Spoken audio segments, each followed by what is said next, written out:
Good evening, Rockville. Today is September 9th, 2024, and we'll begin meeting 21-24. We'll start with the Pledge of Allegiance. Please join me. I pledge allegiance to the flag of the United States of America and to the republic for which it stands, one nation, under God, indivisible, with liberty and justice for all.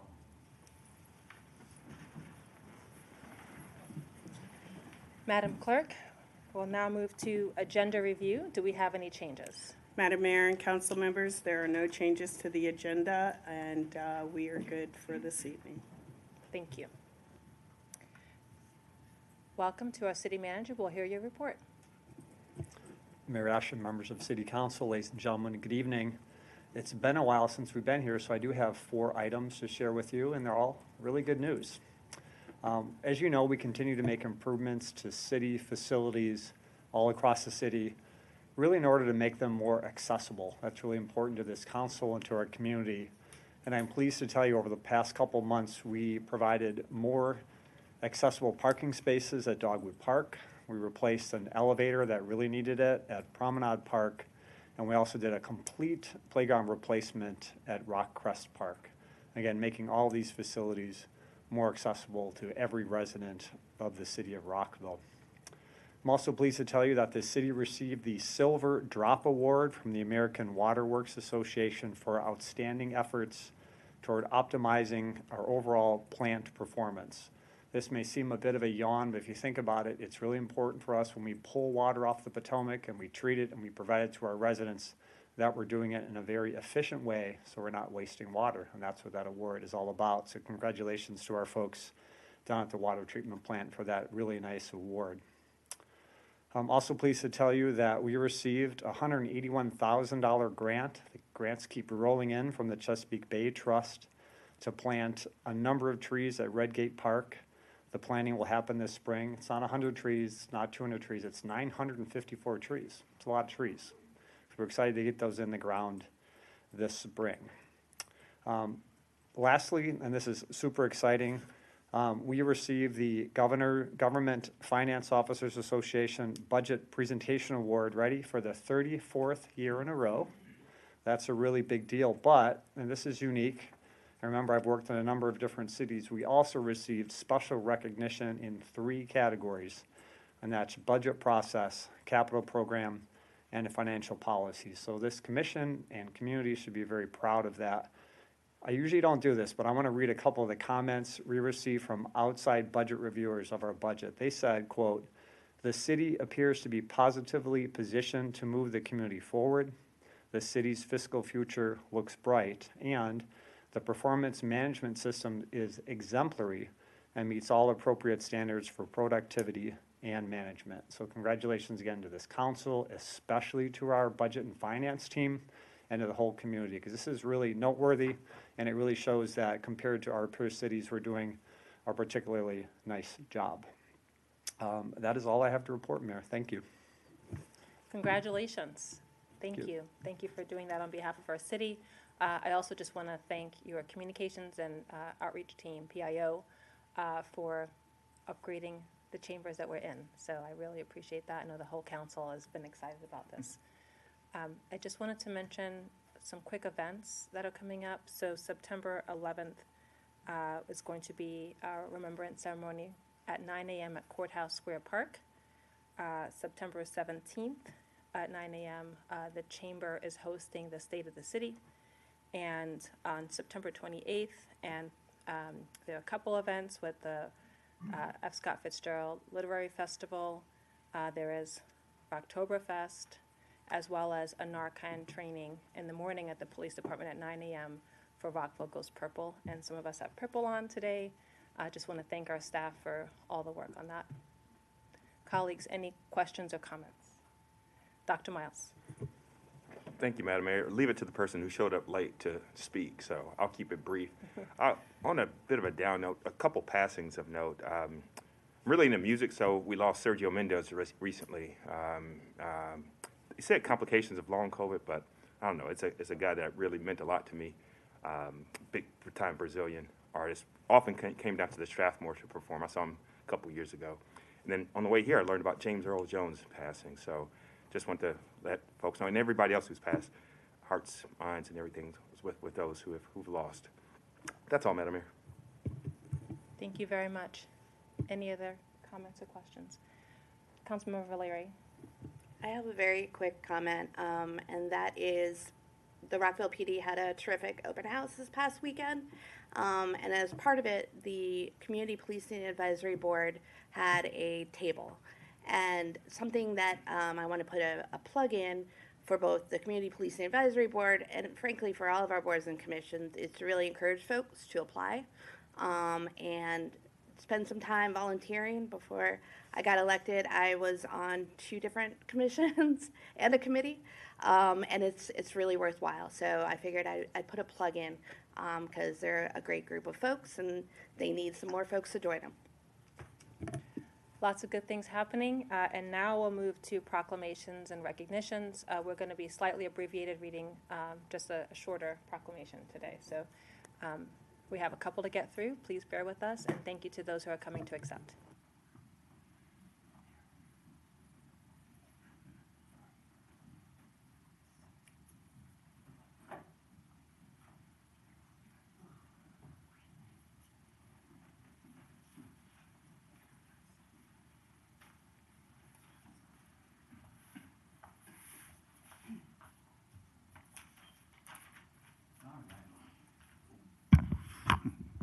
Welcome back, everybody, for this.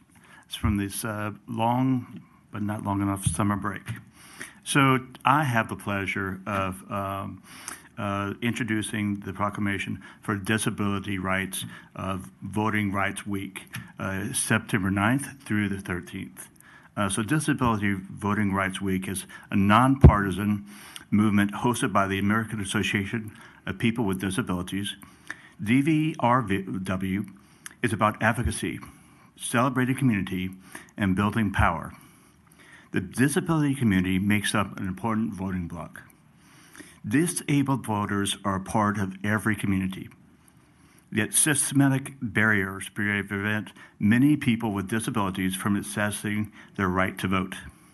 So DVRW was created by grassroots activists. DVRW is a cross-disability, cross-movement week of action. DVRW includes voter registration and education events, candidate forums on disability issues, digital organizing, engaging with elected officials, and creative actions. I'm proud that Rockville is at the forefront of making sure that elections are accessible to all. Mail-in voting is a fantastic way to break down barriers to voting for people, especially with disabilities. But more should be done. And not just in the city, but for the county, state, and national elections. That is why Disability Voting Rights Week and raising awareness is so important. I remember something that someone one time said that stuck with me. You're either at the table or you might be on the menu. So voting is important. It is vital to our democracy. Equally as important as voting is voter education, voter registration, and engaging with the political process. The more disabled folks get on boards and commissions, run for office, and get elected to office, the more inclusive and diverse and representative these bodies become, which is only a good thing. So now, let me read the proclamation. Whereas, people of all ages and walks of life across America and around the world collectively witnessed, oh my gosh, this is the wrong one. Oh, duh. This is the right one. All right, thank you, Mayor. So whereas there are over 61 million people of all ages living with disabilities in communities throughout the United States, making up almost a quarter of the country's population, and whereas there are over 38 million Americans with disabilities who are eligible voters. Now, therefore, the Mayor and Council of Rockville, Maryland, designate the week of September 9th through the 13th, 2024, as Disability Voting Rights Week in Rockville, Maryland, and support the growing involvement of the disability community in the process, and urges all residents to support this effort. With that, Madam Mayor, I move the proclamation. All those in favor, please raise your hand. It is unanimous. Thank you very much. And I believe we have several people to come up and accept the proclamation and maybe make a little remarks. So, Hope.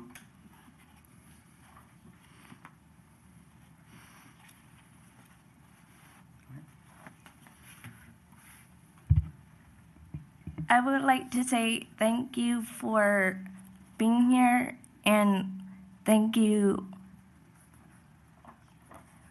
Main Street, for giving us the jobs that we need to survive.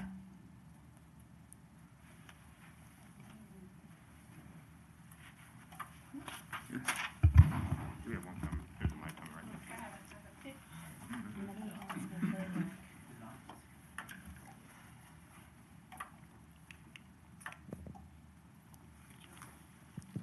All right, I'll hold it for you.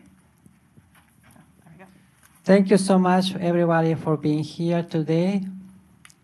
I also very appreciate for Main Street for giving us the opportunity to be here.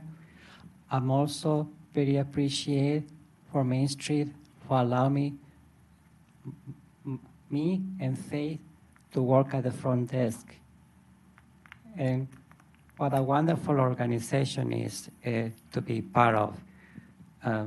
Once again, I appreciate for you being here today. Thank you very much. Kevin, you want to say a few words? Wait. You turning down the microphone? There's a first. You know, next time. Next time. Please stand by. Yes, ma'am. We'll take some pictures. We'll come to you. How about that? Yeah, we can go. Took a shower too. You're up.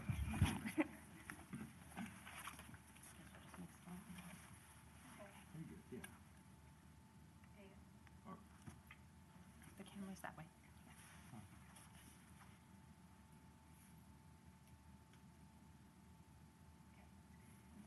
Thank you very much. I appreciate it. Thank you. Thank you.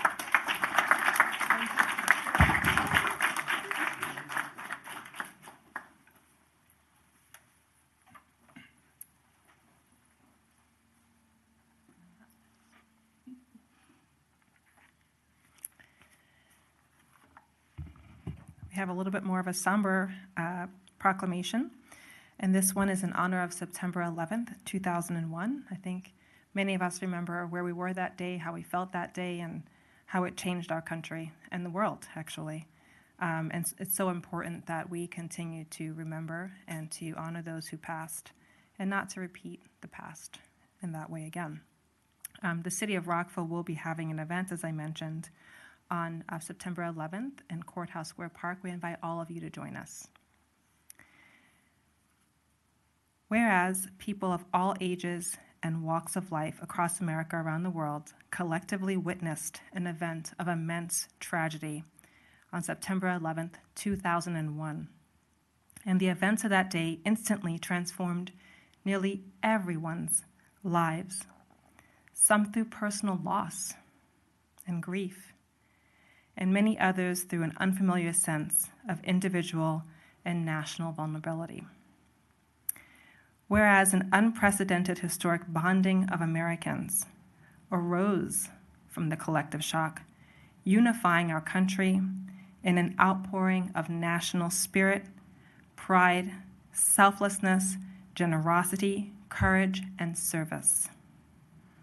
And now, therefore, the Mayor and Council of the City of Rockville, Maryland, do hereby proclaim September 11th, 2024, as the 9/11 Day of Service and remembrance and tribute to the victims of the 9/11 terrorist attacks and to the many who rose in service in response to the attacks.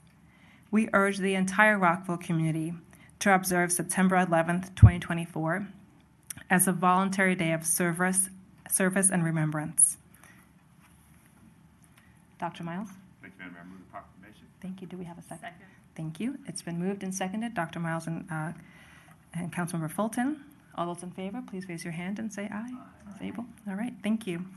It is unanimous, and we have some folks here to accept this proclamation from the American Legion. Come on up.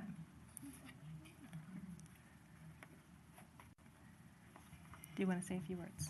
Sure. I'd like to thank the mayor and council for allowing us to come tonight to accept this proclamation. Vice Commander Bill Carter and I accept this proclamation on behalf of all the veterans at American Legion Post 86 and in honor and memory of all those who lost their lives on that fateful day. Thank you. All right, we'll take a quick picture.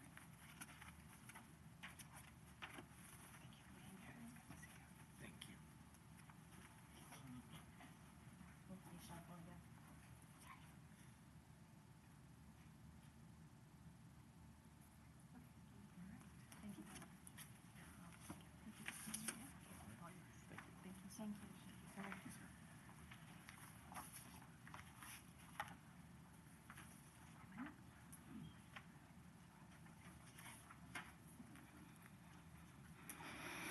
So before I read the proclamation for National Recovery Month, two things that I would be remiss. One, I always come with props.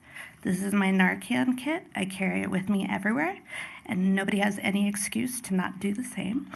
And then second, where you can actually get your own Narcan kit will be on September 28th at the Rockville Police Department from 9 a.m. to 11 a.m.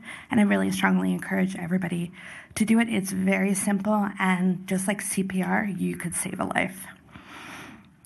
So, whereas the theme for National Recovery Month is recovery is for everyone, every person, every family, every community.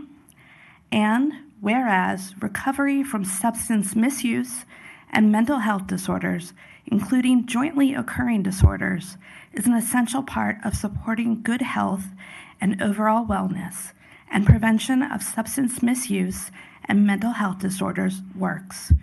Treatment is effective, and people recover in the city of Rockville, Montgomery County, the state of Maryland, and around the nation. And therefore, the mayor and council of the city of Rockville, Maryland, do hereby proclaim September 2024 as National Recovery Month in Rockville, and urge the residents of Rockville to join the fight for support for those struggling to stay or be in recovery. Madam Mayor, I move the proclamation.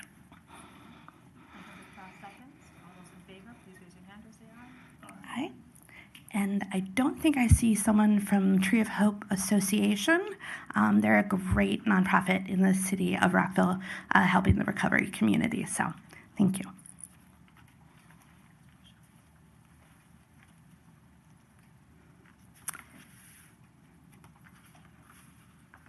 I am honored to read the Preparedness Month proclamation. I worked at FEMA for 15 years in individual and community preparedness, and one of the things that I can share from many lessons learned is those communities that fare the best with recovery are those that invest in their people and ensure that there is housing security, food security, and financial security, so that folks are in the position to save food for 3 days or shelter in place. Oh, and I also want to thank the Montgomery County Community Emergency Response Team, Montgomery County CERT. Whereas the city of Rockville is dedicated to promoting preparedness for its residents, and whereas emergencies come in many forms, including fire, heat wave, drought, flood, hurricane, winter storms, and more.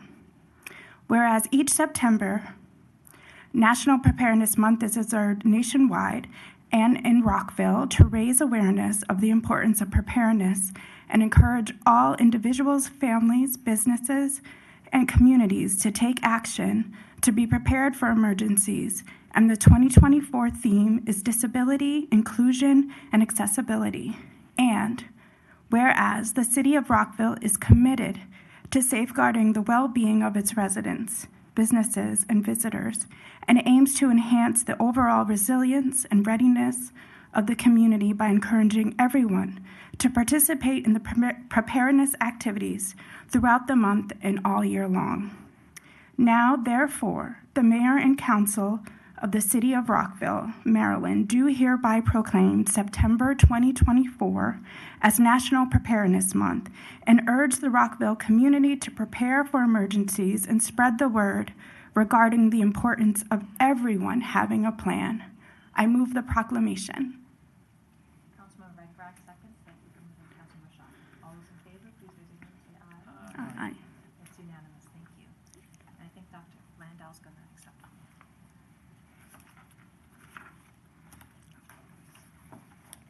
Do you want to say a few words? Sure.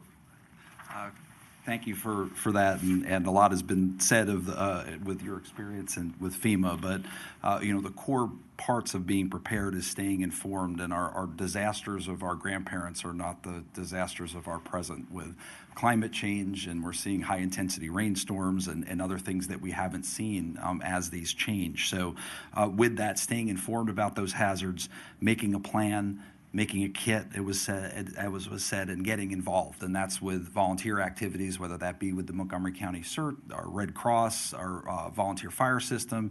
All of those components are what make us strong, and it starts really at home. And that's where that community preparedness has built. And over the last year or two, we've been spending a lot of time post-COVID building preparedness within the government, within the city government, and our friends from the Montgomery County Department of Office of Emergency Management and Homeland Security are here now, so they're here today to help us in our adoption of the hazard mitigation plan for the county. So we have those coordination elements and those things that we work together and work with our government, work down into our households to make sure that we're a prepared community. So thank you.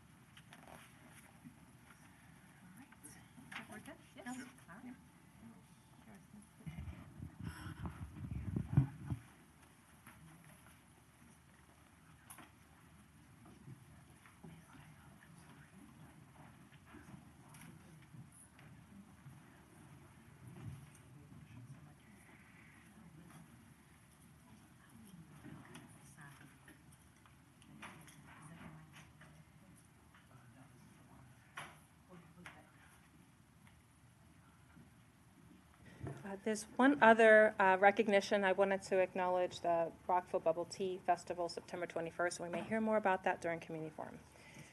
All right, so now we're moving to agenda item 6, boards and commissions appointments and reappointments. We have 2 commissions that we are moving forward on today, which is the Environment Commission and Human Services Advisory Commission.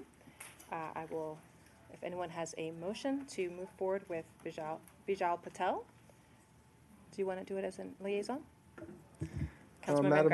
Madam Mayor, I move to reappoint, make a new appointment, so for 3-year term to the Environment Commission until September 1st, 2027, of Bijal Patel. Councilmember Jackson seconds. All those in favor, please raise your hand and say aye. Okay, thank you. The Human Services Advisory Commission, we have a reappointment for Deborah Moore. Councilmember Felton. I am excited to move to reappoint Deborah Moore to serve as a 3-year term as a consumer representative until September 1st, 2027 on our Human Services Advisory Commission. Councilmember Jackson seconds. All those in favor, please raise your hand and say aye. All right, it's unanimous. Thank you very much. We're now moving to community forum. All persons addressing the mayor and council shall speak in a civil and courteous manner, and members of the audience will be respectful to others. Each person is allowed 3 minutes during community forum, and we ask that you stick to the 3 minutes allowed. There will be a time clock in front of you to be able to provide an indication as to where you are in your time.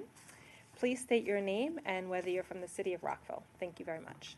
Now, I will invite Sophie Chan Wood. I believe we have another representative from Rockville Bike Hub. Obviously, I'm not Sophie Chandler.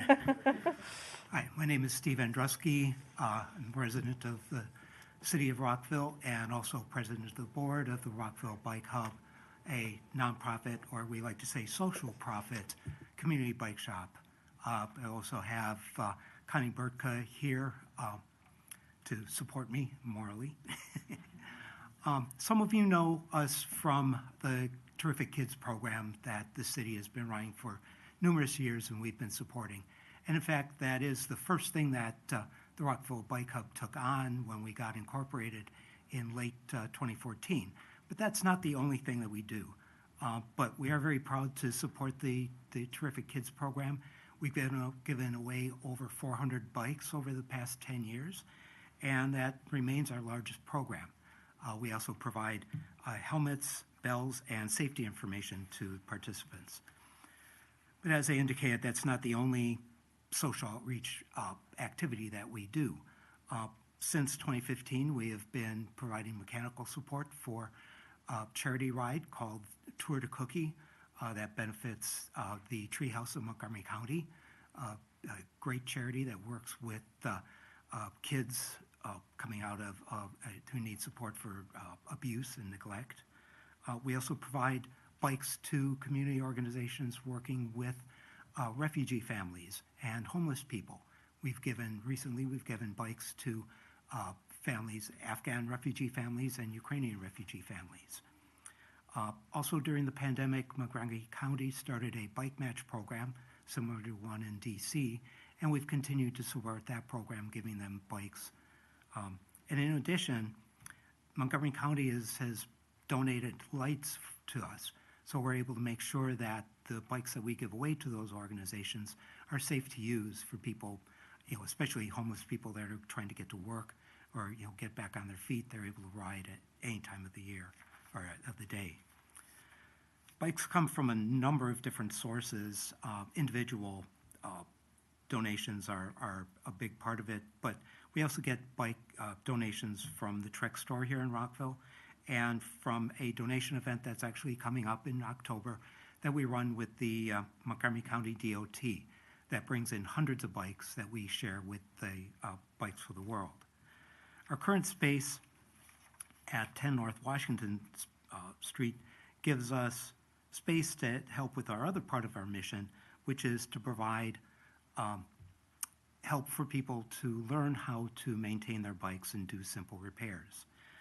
So our mission is twofold, providing information and resources to help people to maintain their bikes, serving the bike community, but also serving the broader community by getting bikes out into the community and that kind of outreach. We are working to expand our board, expand our financial resources, and also get in a position of being able to get into a more permanent space with a long-term lease. Thank you. Thank you very much. We now welcome Samuel Shipkowitz.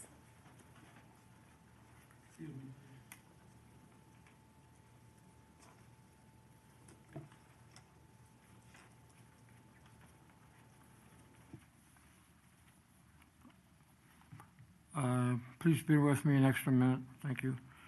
I'm here We'll to have 3 minutes. I'm here to express my opposition to the rezoning of 5906 Helpine Road. It's a single-family R60 zone, and the developer is proposing 4-story, 52-foot high, the equivalent of a 4-story apartment building in the form of 36 townhouse on top of townhouse. It's presently allowed to have 10.93 detached houses, like the present ones on Helpine and my own on the back-to-back street, Holland. There's presently a 35-foot height limit, and they're asking for 52 feet. There's a 52 feet setback that would be required if they got the zoning, and they're asking for a waiver to only be 39 feet. There's no, the present use is a church. The main road entrance would change from Ordens to Alpine. The side yard setback is required to be at least 25 feet in the R60 zone, and because they're asking for 52 feet, it would have to be 52 feet. They're saying that they're going to ask for only to be waived up down to 39 feet. There's a slope requirement that it be 30 degrees maximum. There's two present townhouse streets. The one that's closest would be 43.8 degrees, and the one Alpine Road, the other one's Cambridge Walk 1, would be 35.3. There would be a shadow on Alpine, and it would be the shadow on the house 2 doors away from me, and maybe on mine as the sun goes. They're asking for a floating zone, change in the zoning for the whole area. I'm definitely opposed to that. It's not compatible with the existing and approved adjacent developments. Cambridge Walk is a townhouse community of townhouses, and Alpine Road is single-family detached like my house. They're required to have 2 spaces under their proposed zoning, and they're only providing 1. The inside of the garage would be one of the required parking spaces, but everybody knows when you have a garage, it becomes residential storage, not parking. They also would asking for a access street in their lot that would not be able to get out of. It would have a turnaround at the end, which would obviously affect the ability of fire trucks being able to access the area if it had to. It would adversely affect the health and safety of persons residing in the neighborhood. It would increase the sewer and stormwater capacity. And as I said, it would cast shadows on Alpine. All this is admitted in the documents. They would be... Thank you very much. We appreciate your testimony. I just want to also acknowledge that we have been reading your emails, and we all have received your commentary. We appreciate your testimony. I don't see him here. Mr. Dawson, Mr. Davis, I sent him a handwritten version of this. Could you ask him to transmit it to you? We all have it. He did it today. The handwritten one? Yes, we do. Yes, thank you. Fast. And thank you to staff, and thank you for testifying. When is the vote on this to occur? So we have a vote this evening. We have a vote this evening, but thank you. We'll talk about that later in the agenda. All right. Next, we have Mark Burnell.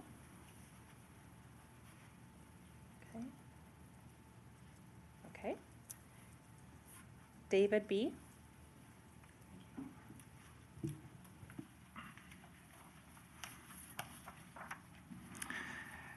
Good evening, Mayor and City Council members. My name is David Beckerly. I'm born and raised here in Rockville and a current resident. I appreciate the opportunity to speak to you again with regards to the topic of the zoning ordinance 250905 that allows for fences to be placed anywhere on an applicant's property provided it simply abides by the prescribed height limitations. The provision on the surface appears adequate for the typical residential property for which the code was written, being of a square or rectangular shape. However, it doesn't take into account that cul-de-sac properties have a uniquely different shape, size, and orientation than those properties with 90-degree boundary lines. By design, cul-de-sac properties have a narrow frontage that widens as the property proceeds back from the street.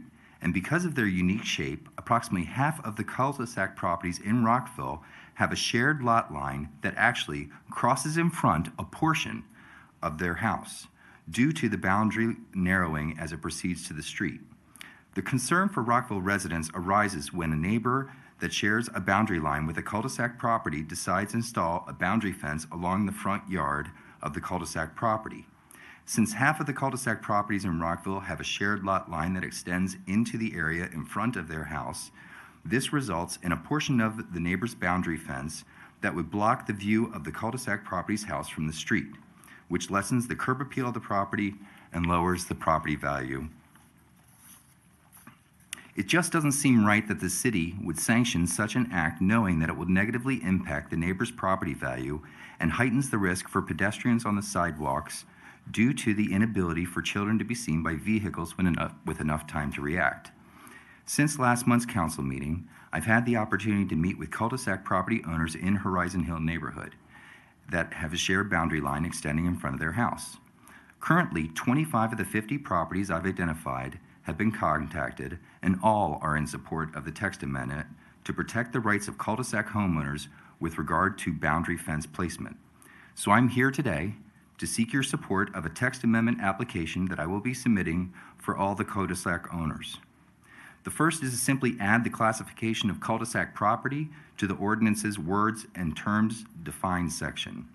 Currently, cul-de-sac streets are recognized, but not cul-de-sac properties.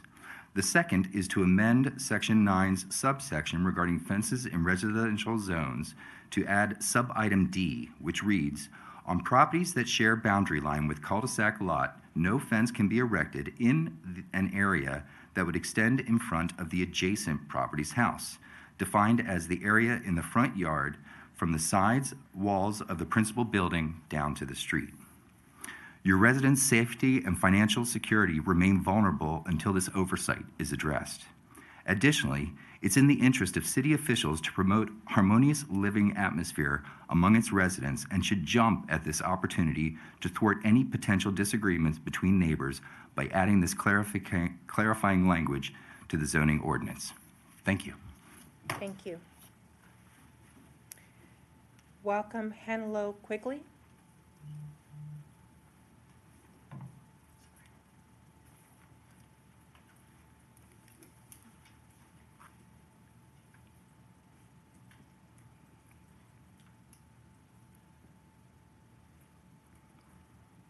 Good evening, Mayor and Council. I'm Hannah-Laura Quigley, President of Rockville Cemetery Association Board of Directors. I'm a Rockville resident. My family has lived here since 1805. I'm here today to talk about the tree amendment the Planning Department presented at the last Mayor and Council meeting. Rockville Cemetery is Rockville's oldest historic resource, created in 1742 and still in current use. We are a volunteer organization operating for the last 280 years. Our board of directors is a working board composed of dedicated people who donate their time and expertise for the cemetery. We care deeply about the stewardship of this historic site. The board handles maintaining of the grounds, paying contractors.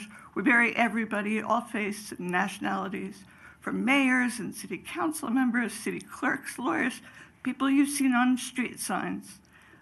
We hired Sam Friedenberg 2.5 years ago, and he is our only salaried employee in 280 years.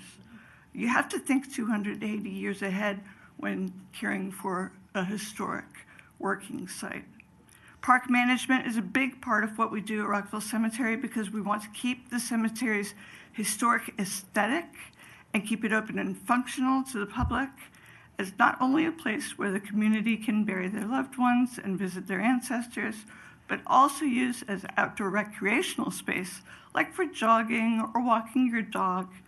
In this aspect, Rockville Cemetery is much like a park, except it is not publicly maintained by the city of Rockville and receives no money except for proceeds from site sales, burial, charges, and donations. This new tree amendment that would classify a 6-inch diameter tree at chest height as a tree that would need to be replanted at 2-for-1 is going to negatively affect the survival of Rockville Cemetery as the civic resource it is today. The surviving forest that we have will be dangerous and unwalkable if we are unable to clear paths to access future burials, and the forest will become completely overgrown. This new law is aimed at building developers, not cemeteries. RCA would like to maintain a walkable wooded cemetery in the traditional rural cemetery style as we see in the Upper Cemetery.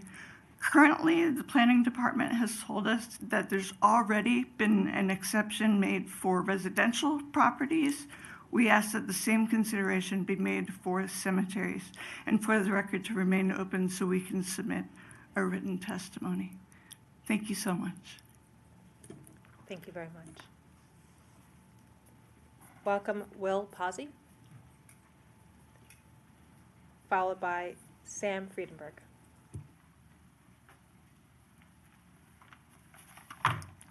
Honorable Mayor and council members, I appreciate the opportunity to be able to talk to you today.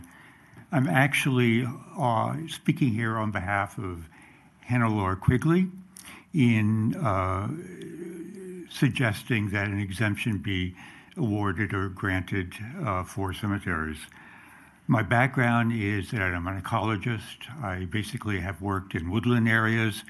I was actually the project manager for the NASA Amazon Boundary Layer experiment in Brazil. I was also a project manager for the WaterNet project for NASA headquarters here in Washington. I've lived in Rockville for 10 years, a decade or more, and I can tell you that as someone who has worked extensively with woodlands, that that whatever activities in the present or the future that are going to be occurring in Rockville Cemetery will not endanger the forest cover for the state of Maryland, nor, say, the city of Rockville. Traditionally, techniques are based upon taking photographic imagery and trying to determine whether the forest cover is closed or open. Whatever meager activities are being conducted by Rockville Cemetery will have zilch effect in doing that. So with regards to that, I think that this is a reasonable exemption, given the fact that these are very, very small areas that will have no impact on the forested corridor between Rockville and Rock Creek Park. So I thank you for the opportunity to address you today. Thank you. Thank you.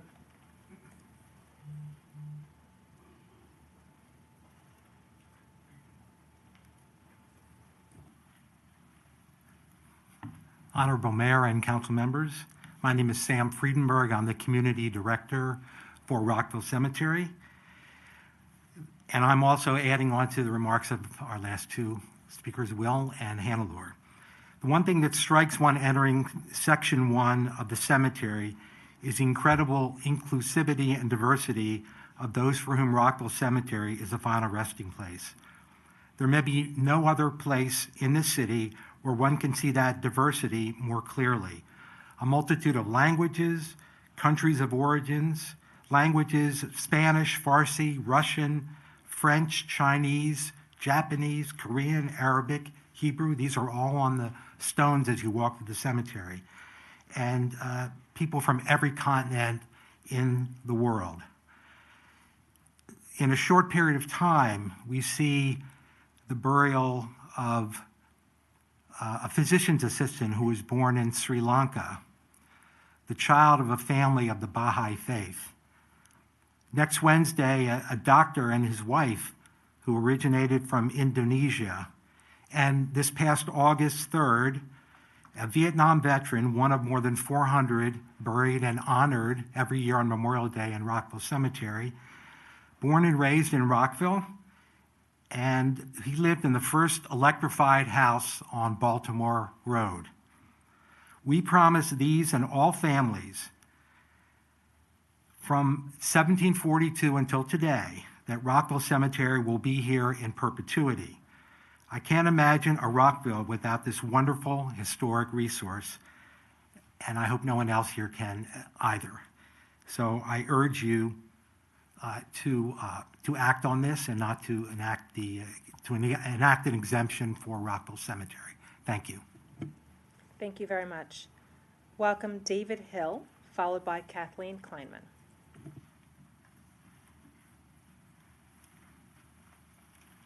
Hello, Mayor and Council. I have two pieces of business. I'm going to have to talk really fast.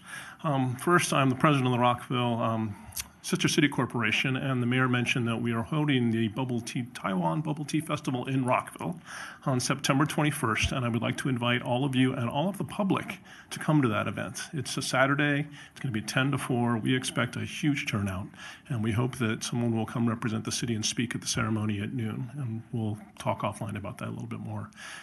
We expect that we may have as many as 10,000 people for the event.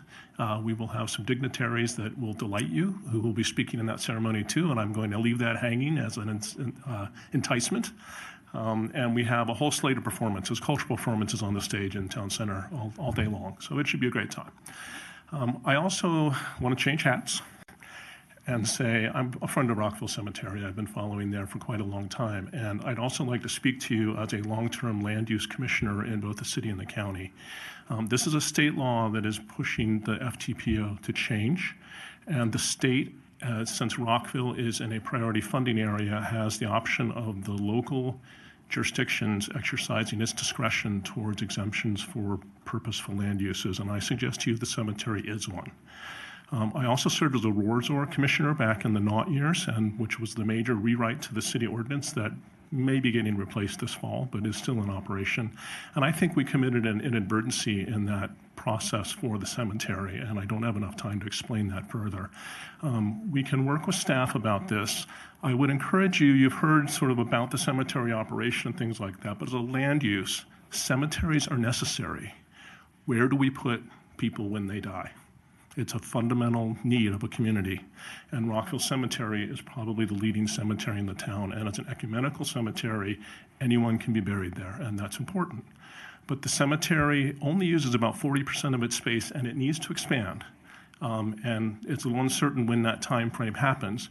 But the forestry ordinance, as was mentioned, was really written towards the idea of accommodating buildings, not accommodating cemeteries. And we know there's a problem with it, that we've been kind of waiting until the time for sectional expansion of the cemetery to come forward with.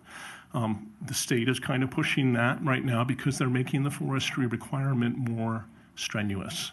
And the cemetery, I do not think, can absorb that strenuousness. Not that the cemetery can't make a beautifully forested area eventually, but that takes 20 or 30 years by the time someone buys a plot and someone gets buried in it, and then the trees grow back in.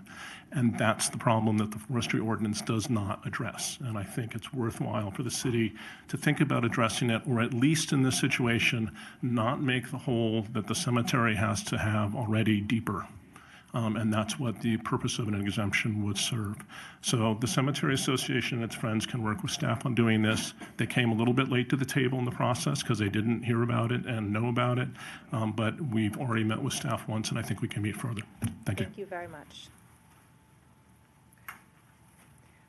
Welcome, Kathleen Kleinman, and there's a mic here for you. I just want, my name is Kathleen Kleinman. I've been a Rockville resident for 5 years. I wanted to add my voice to this prior meetings where it was spoken that we needed a bathroom accommodations at Town Center. I want to agree with that. I've been to other towns around Montgomery County, and I observed that they do have restroom facilities. But furthermore, when I take my grandchildren to playgrounds, I do not find the doors unlocked. And I assumed they were locked for COVID. And now that COVID is officially over, I assumed they should be unlocked, but they're still locked. And I know for a fact that people are using the bushes and the trees. So please look into this and find out if we can open the restrooms in the near future, at least for next summer. Thank you. Thank you. Welcome, John Becker.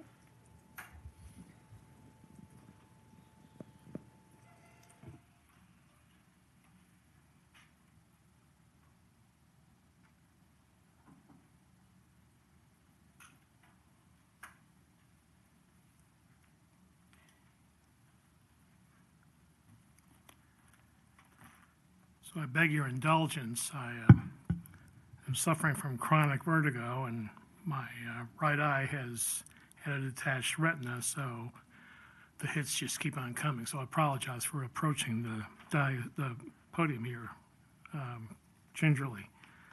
I've submitted some things previously over the past 2 months, and I will follow up with them again probably later on this week. My purpose in being here tonight is we have a problem with some streetlights out from the west side of East Jefferson, from Monroe Street up to Weir's Mill Road in the Drury parking lot. They've been out for 2 months. I received a response back in July 28th. Things are going to be looked into. It is now September, and it's not been addressed yet. So I am calling upon the mayor and council of the city of Rockville to contact Pepco and find out why these street lights aren't on after 2 months. I submitted a formal form back in July, and I was told at the time they'd been out for weeks beforehand. You have City of Rockville staff. Of course, they probably aren't riding around at night, but you have the City of Rockville Police Department, I assume, are patrolling at night.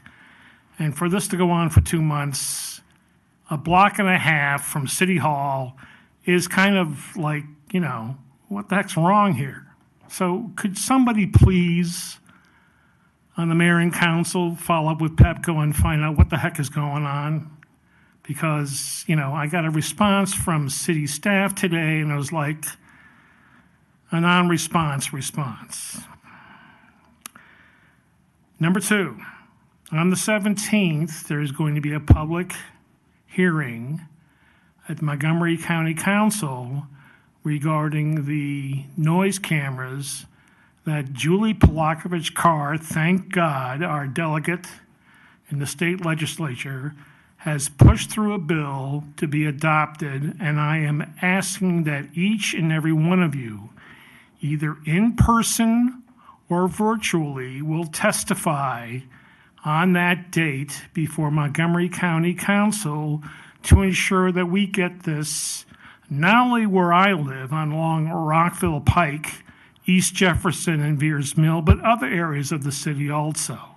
This will be a rotating situation, and I look forward to having your support, not only for me, but my fellow homeowners, residents, Sunrise Senior Living Center across the street, and those who want to live in downtown Rockville in the future. And finally, since I'm going almost over the limit, I support the cemetery folks here because they deserve to have this done as far as the tree requirements. Thank you very much. Thank you. I know that we'll be working with the city manager to help respond to some of the questions that we've been receiving via email and today. I did want to ask a specific question about the tree ordinance because I believe today is the last day. But since we've gotten oral testimony, can we just receive what was done orally and accept that in writing for the record? Yep, we can. Thank you. Okay, we will now be moving to agenda item 9, consent agenda. We have several items to approve and go through today. A is authorization for the city manager to sign an agreement with the U.S. Department of Transportation, Federal Highways, the 2023 Safe Streets and Roads for All program grant. It's something we've been waiting for, and I'm glad to see the progress that has been had with the state and also federal funding to do that. B is ratify and authorize the city manager to execute a Maryland State Arts Council agreement for grants and organizations for city-managed art programs. C, award and authorize the city manager to execute a rider agreement, and this is related to hardware, software for RRT. D, authorization for the city manager to release and extinguish an existing storm drain easement at 11511 Fortune Terrace. E, the award of a contract to Jesco South Plainfield for the purchase of a John Deere backhoe loader. And F, authorize the city manager to execute the renewal of the fiscal year amendment for Montgomery County's grant for the senior nutrition program. A few more. G, adoption of a resolution to authorize an execution of a certain settlement agreement and release. Colleagues, how do you want to take these? Do we have a motion for all, or does anyone want to pull? Dr. Miles. Thank you, Madam Mayor. I'm happy to move them all. Good. All right. Please do. Madam Mayor, I would like to make a motion to move consent agenda items 9A 9B, 9C, 9D, 9E, and 9F as written. How about G? I thought it. Did I? Oh, yep, 9G. Great, thank you. A motion's been made. Do we have a second? Councilmember Shaw seconds. All those in favor, please raise your hand and say aye. Aye. Thank you very much. We'll now be moving to our public hearing. Madam Clerk, has this hearing been properly noticed? Madam Mayor and council members, this hearing has been properly noticed. It was noticed in the Washington Post on August 22nd and August 29th, and also on our city's website. Thank you very much. And the public hearing will be on community needs, the FY 2026 Community Development Block Grant Funding. And I believe we have a presenter and some support, Jeff Mihalik, as well as Ryan Trout and Sarah Maisel. Thank you. Thank you, Mayor. Very briefly, the public hearing is really a prerequisite to apply for community development block grant funds. Federal guidelines require that community development block grant activities be responsive to community needs. So really the purpose of the public hearing tonight is to obtain public input on community needs and priorities. That's all the presentation. Thank you, Mayor. Fantastic, thank you. We have a few folks signed up in advance, and if anyone did not have a chance to sign up and would like to speak, please raise your hand once we are done with the signed up speakers. I'd like to welcome Kathleen Kleiman again, and we'll get you a mic. Welcome. Again, my name is Kathleen Kleiman, and I'm speaking as a resident of Rockville and not as a member of a commission or committee. I'm aware that community block grant funds are federal dollars, and there is a portion of the funds expected to be used for accessibility and disability needs issues. I would like to point out, from my perspective, the city has done a really good job with curb cuts. There are curb ramps virtually at every street I attempt to cross, and these are well constructed. However, throughout the block, there are driveway aprons that are completely voiding the ability to go through travel the sidewalk from curb cut to curb cut. And I find myself in the street. To try to get to another driveway to get back on the sidewalk. I don't think this issue is high enough on the agenda for the city yet, but I just want to point out that the curb cuts are voided by poor apron construction. And I've traveled a lot in my life to different cities, and I haven't seen aprons with the sides that are straight down, just like a curb, and then it goes through with an angle and then straight up. And those are the kind of aprons I'm talking about. You cannot walk across those or ride across those or push a walker across those, and that is keeping people indoors and off the sidewalks. I don't think it's on your radar of how they totally void the curb ramps, but they do. And I'd say it's a great majority of the sidewalks. So I just wanted to bring this to your attention. Thank you. Thank you very much. Next, we have someone by last name Holmes. There's a first name that's scratched out. Do we have anyone with the last name Holmes? Okay. Is there anyone else who would like to speak? All right. Colleagues, do you have any questions or comments?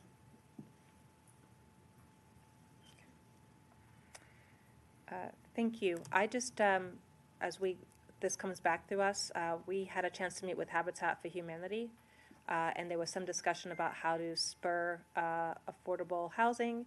And so I just wanted, some people might see what we currently fund and think that's the only thing, but there may be some other creative ways to explore. So I just wanted to ask for staff's guidance and how do we get more innovative and supportive on that.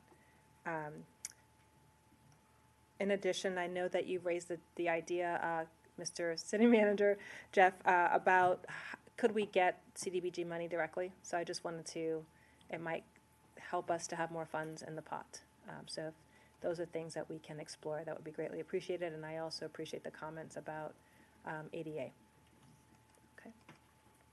All right, so can you please explain how long the record will be open? The record will be open. Hello. The record for this will be, sorry, I have my notes here. So the application closes on the 16th, and that is for nonprofit organizations to apply.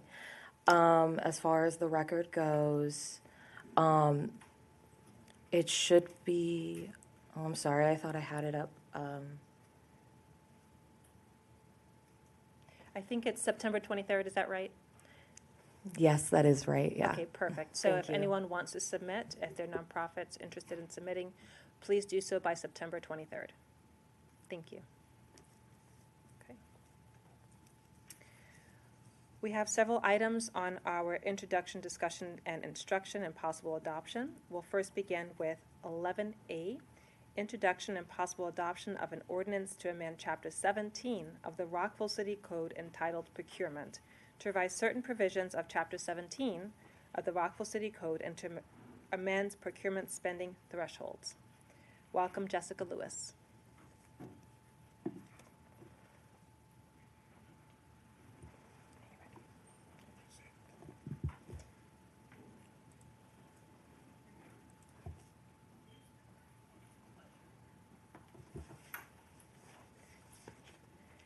Good evening.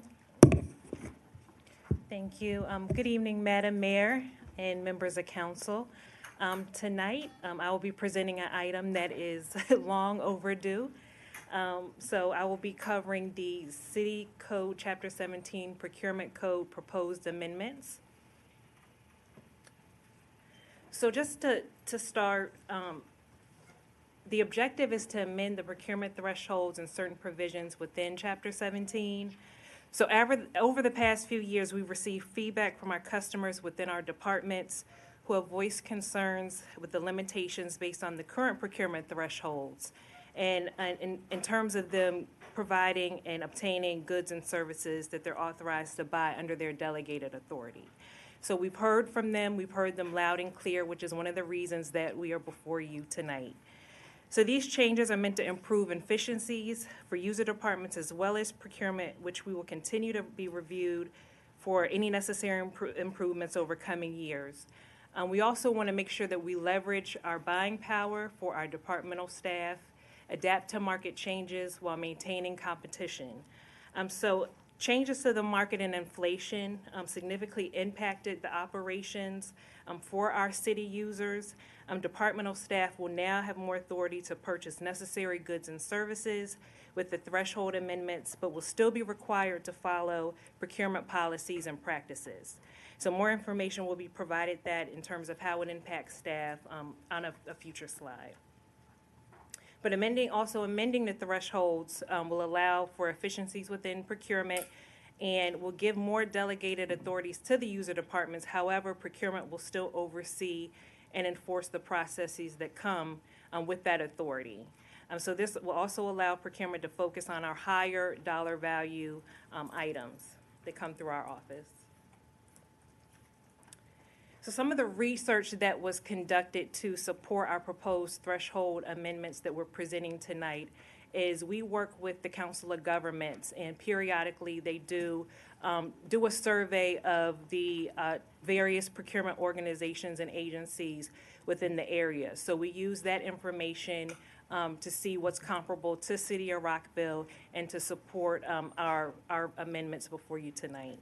Also, we're members of NIGP, which is our professional organization. So various members will periodically do a survey of other government agencies or procurement offices within the nationwide. So we're able to get information from them as well. And procurement staff also conducted a survey of various local government procurement agencies in the DC metro area. So we contacted about 16 to provide us with some information that helped support our thresholds tonight. So this slide provides an overview of the current and proposed authority and threshold limits.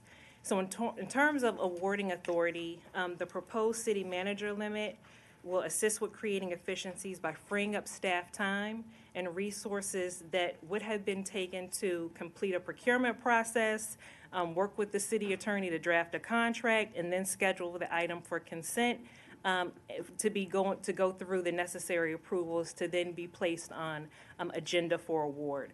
So this gives the city manager more authority to review, have any necessary discussions with staff, and execute a contract in a timely manner. So for the mayor and council proposed limit, I know there have been some discussion in the past where the mayor and council have indicated their support on making changes to the thresholds. So the proposed awarding authority threshold for the mayor and council will reduce the number of consent items that come before the mayor and council, and based on historical information, the current thresholds will be raised high enough to reduce the amount of the consent items, about half, but still keep the mayor and council involved on award processes and provide transparency. In terms of the competitive thresholds, so that the small dollar threshold, which is typically utilized for our P card or direct purchases, would be raised to $10,000 if approved. And then with the change, departments will still be required to work within their budget. So it's not a free-for-all. They can't just go out and buy anything. They still have to purchase within their budgets. And if using the P card, the requirements and the training around the P card will still apply for existing and new card holders. So the same controls will remain in place and audits will continue. Even though the competition is not required under this threshold, we still would ask that effort be made to seek competition if available, keeping our MFDV vendors in mind when making those purchases. So just an example of how this particular threshold impacts staff, under the current threshold of $3,000, if Public Works had a major piece of equipment go down that needed a part, and the part was $5,000, they would be required to go through a competitive process and wait a couple weeks to get that part in to be able to make that repair, causing that equipment to possibly be down for a number of days before it could be repaired. If the new proposed threshold is approved, if it's $5,000 and they need a part, they can go purchase the part, they can make the repair and have the vehicle or the equipment back out on the street providing services to our residents. So the informal threshold, which is typically utilized via the request for quote process, will be changed to $10,000 to $50,000. And a competitive process will still be required, but the user department will have the ability to obtain a minimum of 3 quotes and for procurement to make an award in a couple of weeks versus conducting an IFB or RFP, which may take months. For example, for this, if Rec and Parks is working on a city event, let's just say Hometown Holidays, 4th of July, they needed equipment or services estimated at about $35,000. The request for quote process could be done and they can get what they need in a matter of weeks versus doing an IFB, which could possibly, again, take months to complete and get awarded. So in turn, by taking advantage of the efficiencies and creating that's created through the small procurement process in the informal solicitation threshold, the proposed threshold would result in efficiencies within the procurement division and give us an opportunity to focus on the higher dollar procurement items that are estimated, as you see, over $50,000. So our recommendation tonight is to introduce the ordinance, move to waive the layover period, and if the motion to waive the layover period is approved by at least 6 council members, make a separate motion to adopt the ordinance. So that concludes my presentation. Thank you for the opportunity. I'm here if you have any questions. Thank you. Thank you very much. I'll just say we appreciate what you're doing, and I appreciate my colleagues coming forward to try to increase more effectiveness and efficiency within our city government. I have a couple of comments on transparency, potential edits, but I want to give my colleagues a chance to speak first. Councilmember Fulton, Councilmember Miles. I'm pretty sure the first question I asked after I took office was, can we raise the procurement thresholds? I think my first conversation with you might have been about that. I know it can sound wonky, but like the mayor said, for the listening public, this is about efficient and effective service delivery, which we've sort of said is one of our guiding principles. It will make us more efficient. It will make us more agile. And I think what you've proposed does a really nice job of providing that benefit, as well as what we talked about. We might have an amendment to sufficient controls for budget and as well as some transparency. So I'm really excited to see this today and fully supportive. Just wanted to put that out there.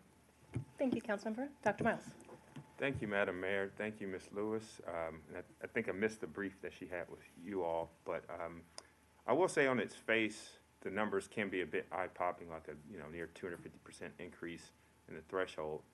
However, in conversations I know we had as a body, and previous body as well, I think back in October, sort of raised the notion of what sorts of things can we do to meet some of our climate goals through procurement. Seems kind of in the weeds as well, but there are things such as our ability to maintain our equipment. You gave the example of the truck. If we're able to maintain it more efficiently, without going through all the rigmarole of the $4,000 or $5,000 part, that will keep our vehicles operable, make them less likely to break down, and reduce waste, also reduce time, and waste of money, both in the short and long term. So for those reasons, I think it's a great idea. I apologize. I asked a bunch of questions that y'all got answers back to me. The one that just popped in my head, that's not a fair question for me to ask, but I'll just throw it out there. I'm just curious how much time this would save us in mayor council meetings, from agenda items not having to come on. How much reading, perhaps, that would save us. But that said, I want to be mindful. I think we come from a city, an area where people are very educated. They do like to get in the weeds and learn stuff. So I think we'll have more discussions later. I think just keeping abreast of what's coming on and what's going on, specifically with regard to the contracts, but I think balancing the efficiency as well as oversight is important, and I'm happy to support this. Thank you. Thank you. I see. Are you going first? Okay. Well, no, it's Okay. Van Grack and then- Councilman Van Grack? Oh, sorry, I didn't see your hand. Then Councilman Valeri. Yes, and then Councilman. I'll just be brief because we're talking about efficiency here, but I'll echo my colleagues' comments that we have not updated this since 2011.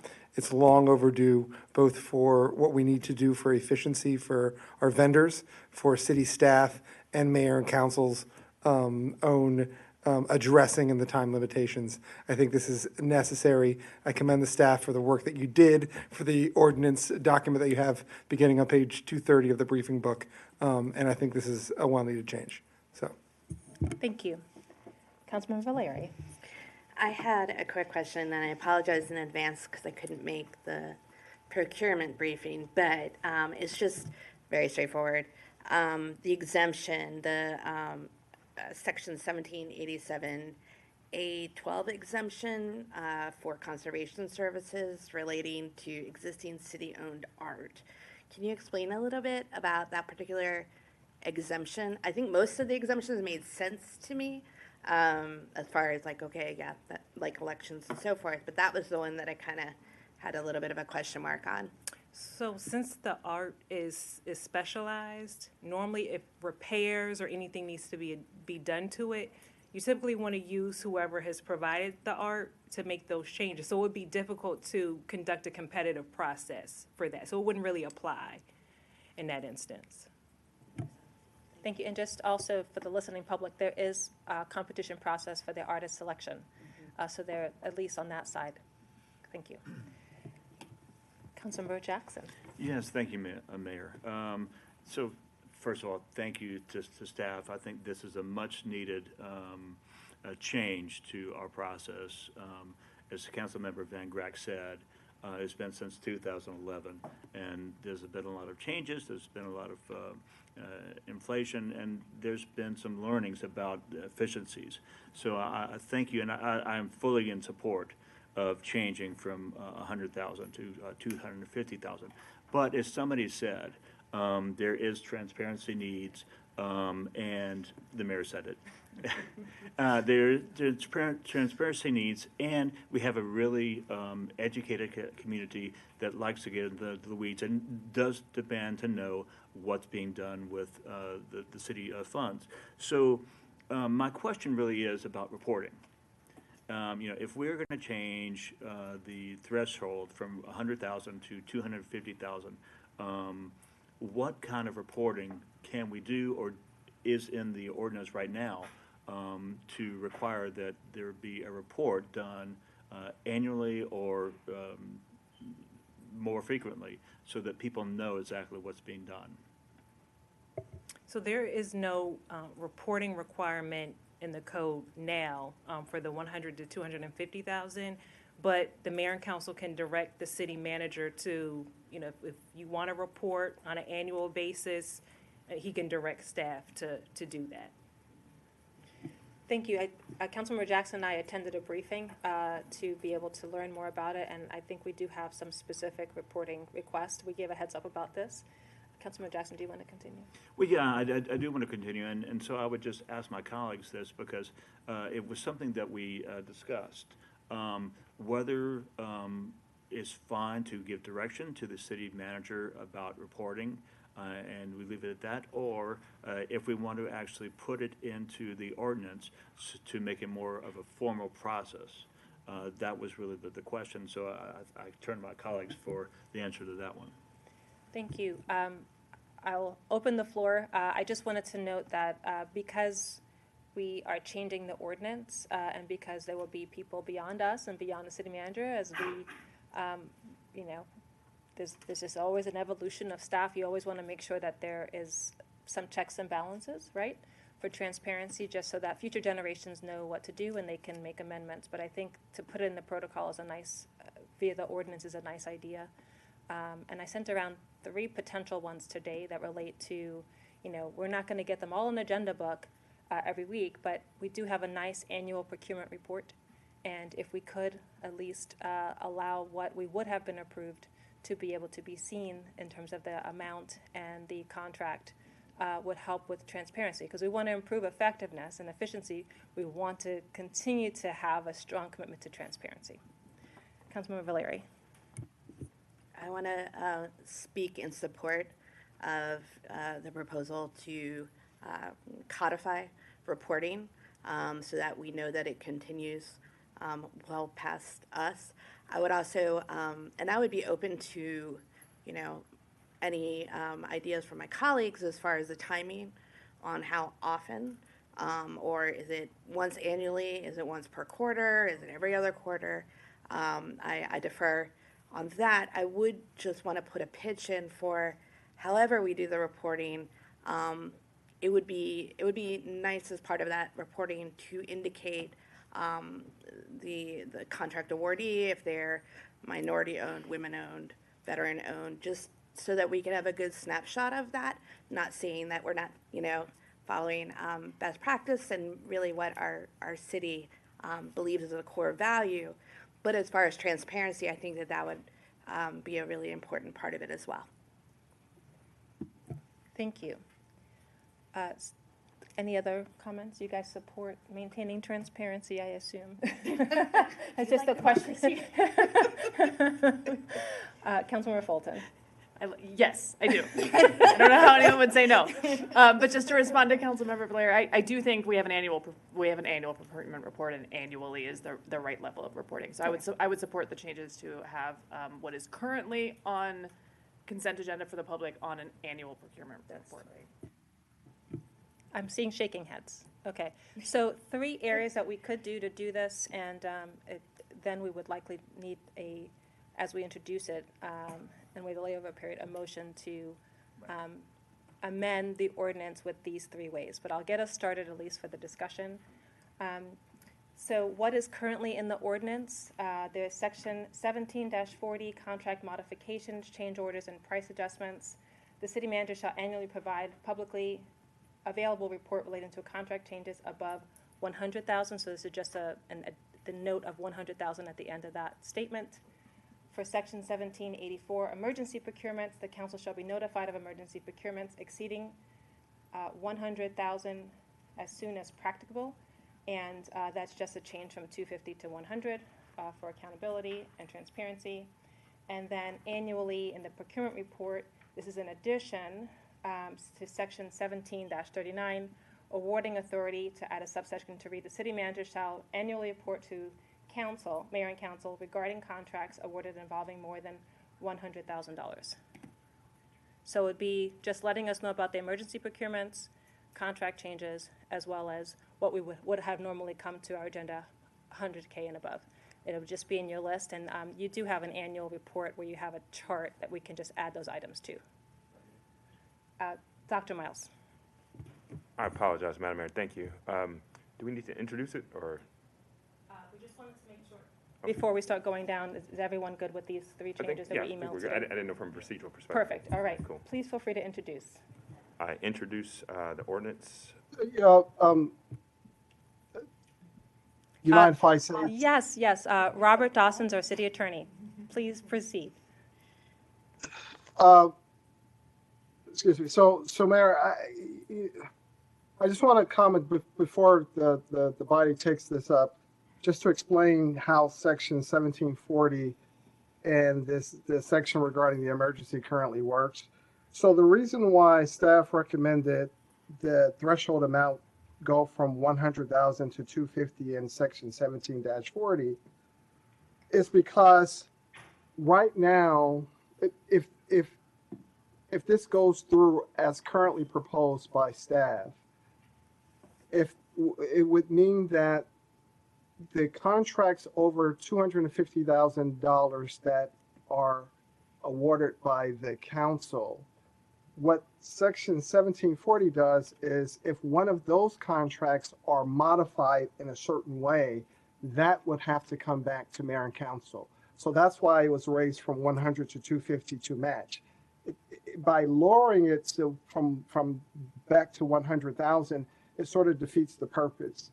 And as far as the emergency section goes, again, that simply states that if it gives the staff the authority to go out for an emergency procurement, and it increases it from 100 to 250.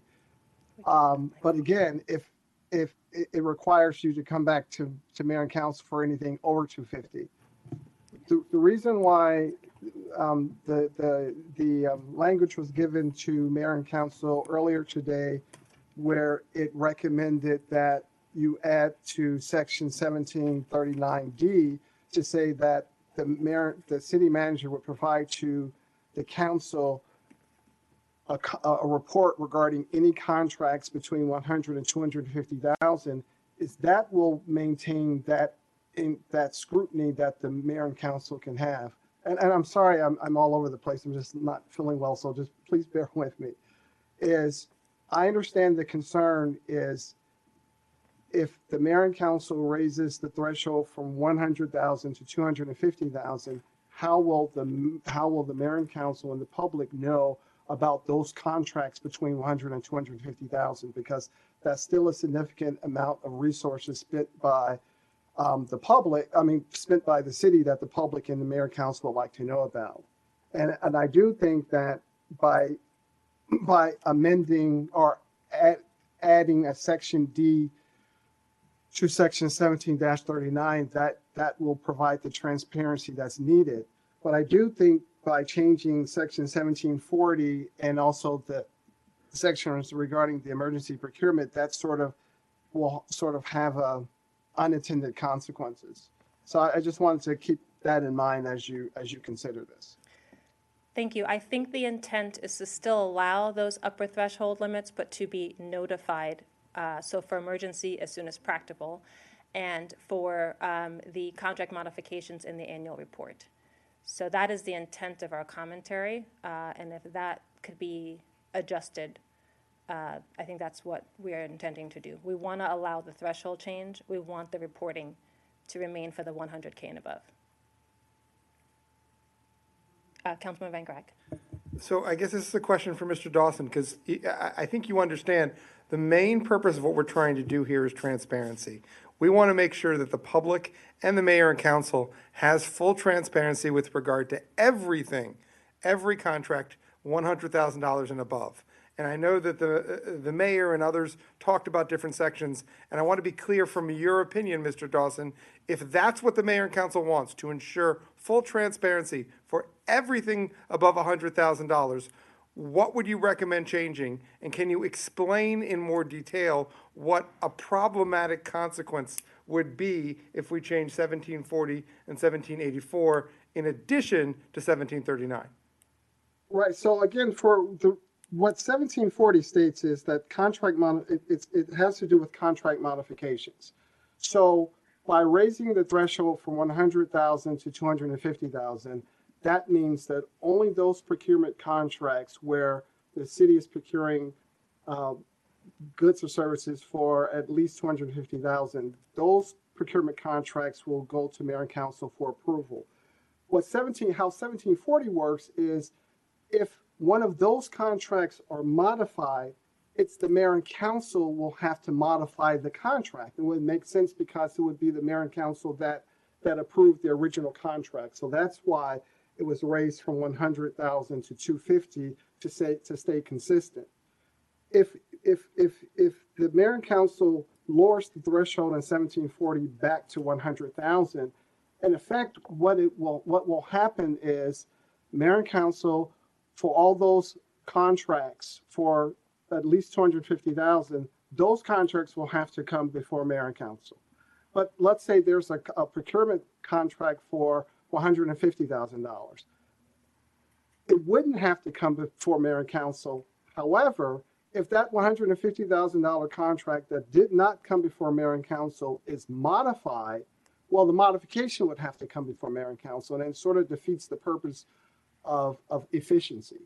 So that's why I was just saying that in the changes proposed in 1740 might have a counter effect of that efficiency that we're going for here. In terms of providing the transparency, that's what 1739D will do. It's just that, so since the mayor and council will not be approving those contracts between 100,000 and 250,000 now, you could direct the city manager to provide the mayor and council and the public with a periodic report stating, hey, during this period, these are the contracts that the city entered into between $100,000 and $250,000, so that everyone will understand how that money is being spent. And also keep in mind that the procurement division currently provides the mayor and council and the public with a comprehensive annual report of the contracts and procurement. I don't know if that's helpful. Thank you. Councilmember Fulton? I think I'm looking at it, and I want to see if I can clarify something. I don't think anyone's proposing raising the threshold for contract modifications in 1740, or I'm sorry, lowering the threshold so that mayor and council would need to approve. It's in addition to say that we would get reporting on 100K to 250K to cover off on making sure we get the reporting on the initial contracts as well as changes. So the threshold is still being lowered. We're just covering every type of change or initial contract in the reporting is the intention. Can I ask a question just for helping us on time here? Given the back and forth you get our intent, and we've sent some emails on like what we're trying to accomplish, which is essentially what my colleague said, efficiency, but reporting on emergency, reporting on contract mods, and everything over 100, not just to 100, 250, in the annual report. Could you make the ordinance change and then bring it back on consent? Just a thought. Yeah, we could do that. Is that possible? Okay, all right. Just want to move us along. I think everyone is weighed in. Good? Okay, thank you. All right. Thank you to our procurement, city manager, and city attorney for helping to make this. It's going to be momentous for the team, and I think, feel free to bring it back in the month of September. I know that would help you all, so. Thank you. Thank you. Excellent report. All right, so I hear from my colleagues that we need to take a quick break. So we'll reconvene at 8:38. Is that okay? All right, thank you.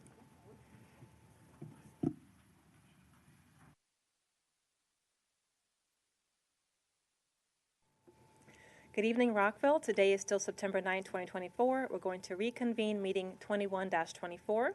We're now moving on to agenda item 11B, discussion, instructions, and possible adoption of an ordinance to grant zoning text amendment application TXT 2024-00266 to amend Article 14 to establish a process to revise neighborhood conservation districts.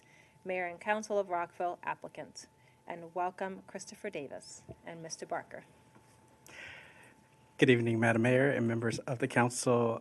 Christopher Davis with Community Planning and Development Services Department. Happy to bring this item before you again, which is a Neighborhood Conservation District Zoning Text Amendment, TXT 2024-00266, for your discussion and recommended adoption. So the purpose of this ZTA is to provide a procedure for amending the Lincoln Park Conservation District Plan and associated zoning overlay zone to amend the existing standards in order to, one, implement the proposed design guidelines for the Lincoln Park neighborhood, and more generally, revise the building standards associated with the conservation district. Sorry, can I just ask you to speak up a little bit more? Yes, ma'am. Is that better? Perfect. That's great. Thank you. Okay. So I'll just quickly recap. So the purpose of the zoning text amendment is to create a process to amend neighborhood conservation districts. Currently, there is no process in our code to do that. And the driving force is to push forward our design guidelines projects, which we have been developing with the Lincoln Park neighborhood. It would also generally allow for updates to the existing standards in the conservation district.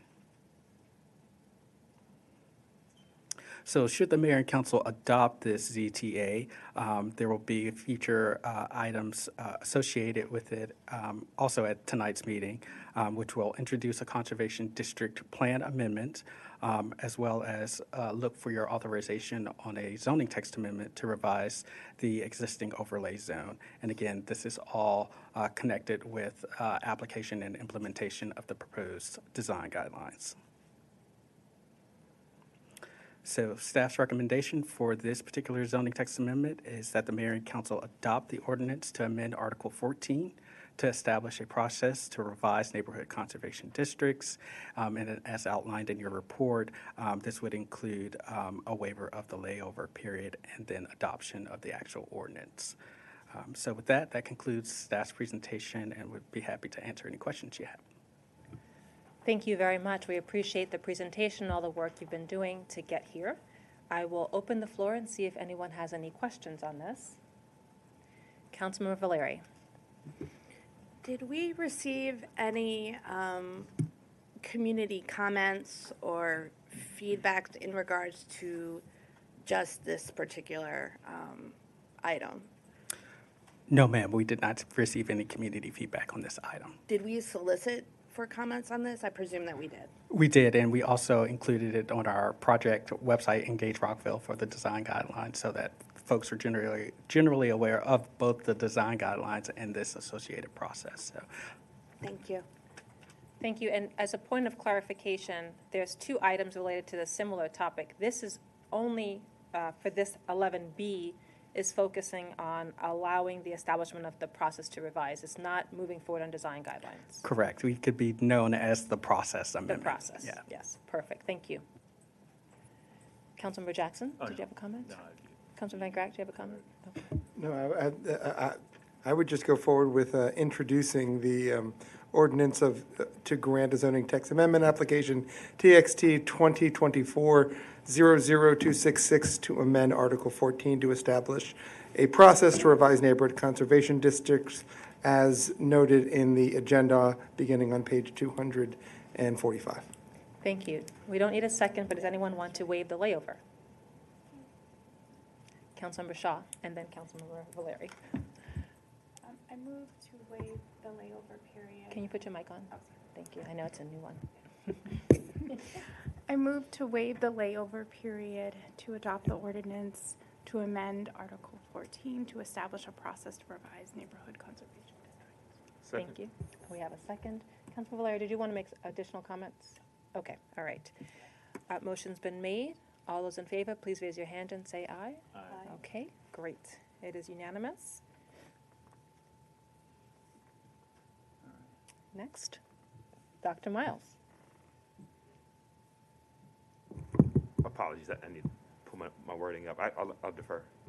We're now looking for a motion to adopt the ordinance. Councilmember Van Grack and then Councilmember Jackson. All right, I move to adopt the ordinance to grant zoning text amendment, application TXT 2024-00266, to amend Article 14 to establish a process to revise neighborhood conservation districts as noted on the agenda briefing booklet on page 245. Thank you. Councilmember Jackson. I second that motion. All right. Motion's been made. All those in favor, please raise your hand and say aye. Aye. Okay, it is unanimous. All right, we're now moving on to, with our same staff colleagues here, Agenda Item 11C, which is related, introduction and an amendment to the Lincoln Park Conservation District Plan and authorization to file a zoning text amendment to revise the Lincoln Park Conservation District overlay zone and implement the Lincoln Park design guidelines.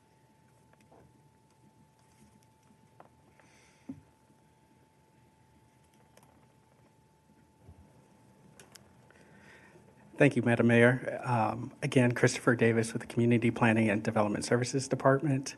As you mentioned, this is a Conservation District Plan Amendment and Zoning Text Amendment for the Lincoln Park Design Guidelines. So a brief background on the Design Guidelines project. It began with the adoption of the 2040 Comprehensive Plan, which outlays recommendations for looking at existing standards in the Conservation District as part of action items moving forward. During that process, residents also raised concerns over impacts of new development in the neighborhood, notably new construction of single-family homes and additions. From that feedback, staff began to work with the community on residential design guidelines beginning in 2021. Through that process, staff learned that the best way to move the design guidelines forward was within the context of the Conservation District, notably updates to the Conservation District Plan and the overlay zone. So the two main components of this item, again, the Conservation District Plan Amendment and the Zoning Text Amendment, deal with revisions that are associated with the design guidelines. Notably with the Plan Amendment, the updates are required to the existing standards within that plan, specifically revising the building standards, and it will apply both to non-residential and non-detached structures, those having their own standards, and then separate standards for single-family detached homes, which are the specific topic of the design guidelines. Moving on to the zoning text amendment, that's our kind of formal instrument that we will use to update the zoning overlay with those standards that are reflected in the plan amendment. So there are two components, the plan amendment and the zoning overlay. Those go hand in hand to make up the conservation district, and we have to revise those collectively to implement the design guidelines. So looking at some detail on the design guidelines, the particular purpose for the guidelines are to establish a clear set of expectations for both the development community as well as residents on the review of new building permit applications for new construction and additions. And again, the guidelines will be specifically applicable to single-family detached homes and additions to existing homes. The goals of the guidelines include to conserve and strengthen the unique identity of the neighborhood. That's an important goal that comes out of the conservation district, which currently exists. So we wanted to make sure that the goals of the design guidelines are compatible with the goals of the conservation district. In addition, promoting context-sensitive development between new and existing dwellings, while also matching and allowing creative design for new homes and additions. And finally, to maintain and enhance the pedestrian nature of the Lincoln Park community. Looking at some of the contents of the design guidelines, there's 10 specific design issues highlighted in the document. Most of them deal with the requirements for the exterior elements of the dwellings that influence the look and feel of the homes. And with that process, the guidelines also include an alternative compliance element, which allows property owners to request alternative designs other than the strict requirements in the guidelines if meeting certain criteria, again, to promote flexibility within the guidelines. So part of the process for developing the guidelines has been an extensive outreach and engagement process, beginning with a walking tour that staff had with city residents and officials to not only be introduced again to the neighborhood, but get a feel for the design concerns that neighbors had and to see them in real life. We also followed up with stakeholder interviews and public meetings to get feedback on the drafts that were developed for the guidelines. We currently are on our third draft of the guidelines. At the beginning of the process, there were surveys that were held both in person and online through our Engage Rockville website to gain further community feedback. And an instrumental part of the outreach has been our advisory committee. Not only have they provided feedback on the design guidelines and design issues, but have assisted staff in methods to further engage with the community, distributing our documents to the community, informing them of public meetings, and so that has been a great help to staff in having residents be aware and ask questions as the project moves forward. So with that, staff's recommended actions are for the mayor and council to forward the conservation district plan to the planning commission for its review and consideration, as well as specifically authorize the filing of the zoning text amendment, which will initiate the process for review and further adoption. So some of those next steps, should the mayor and council choose to move forward, would be a briefing with the planning commission later this week, as well as a public hearing later in September to receive public feedback before going back to planning commission for their ultimate recommendation. Should that process move forward, it would then come back to you for further public hearing and consideration of both the plan amendment and ZTA. So with that, Madam Mayor, we would be happy to answer any questions you or the council have, and specifically, we'd like to get your input on whether you would like to move the plan amendment and ZTA forward to Planning Commission. Thank you. Thank you for this. Thank you for this. I was on one of the original tours when this project kicked off, and I appreciate the detailed tour that staff went and listening to community members. I think there were maybe 9 or 10 people on that tour. I just want to preface, I believe this is us sending something to the Planning Commission, but it's not done yet. We're not approving anything specifically yet in terms of the design guidelines. That's correct. The third draft of the design guidelines are still posted on our Engage Rockville website. We still welcome feedback and input from the community on any items that they have of question or want to see included in that document. And as mentioned, there will be a public hearing before the Planning Commission as well for folks to provide feedback as well. Thank you. I will just put a public plea out there for more survey responses. I believe in the report it said there were 13 survey responses. This is a wonderful community. We want to hear from more people. And just as a point of question, can people access the information in Spanish through website Translate on Engage Rockville? Yes, it is an available option. Okay. Yeah. I just want to make sure we're thinking about the audience and just another push. I also wanted to see if we've been reaching out to faith-based organizations as well within the community. They have been included as part of our advisory committee, but we can continue to reach out to them to let them know specifically about these future events coming up and the design guidelines. Okay, and I recall on that walkthrough and several meetings that I've been in the neighborhood since, that there is a difference between design guidelines and also resident concerns about code enforcement and some things. So for example, there are some abandoned properties there, as I know that's something residents care about. Design guidelines won't necessarily fix that. There's also an issue with some properties that I'm just thinking about one of the committee members right across the street from that house. There's like electrical panels with wires hanging out. So I think as much as we're pursuing design guidelines, we also want to make sure we're supporting the community so that people are being neighborly and following the rules. I'm seeing the city manager shake his head. No, I appreciate that, Mayor. I would just encourage residents, if they see those things in their neighborhood, just give us a call. Call our code enforcement department. We'll go out there, do an inspection, and if they're not in compliance with code, we'll make sure it happens. Thank you. Thank you very much. And then regarding the Planning Commission, there are just a couple areas that I'm specifically interested in getting their feedback on, as well as staff's feedback. One is on the design guidelines, design materials.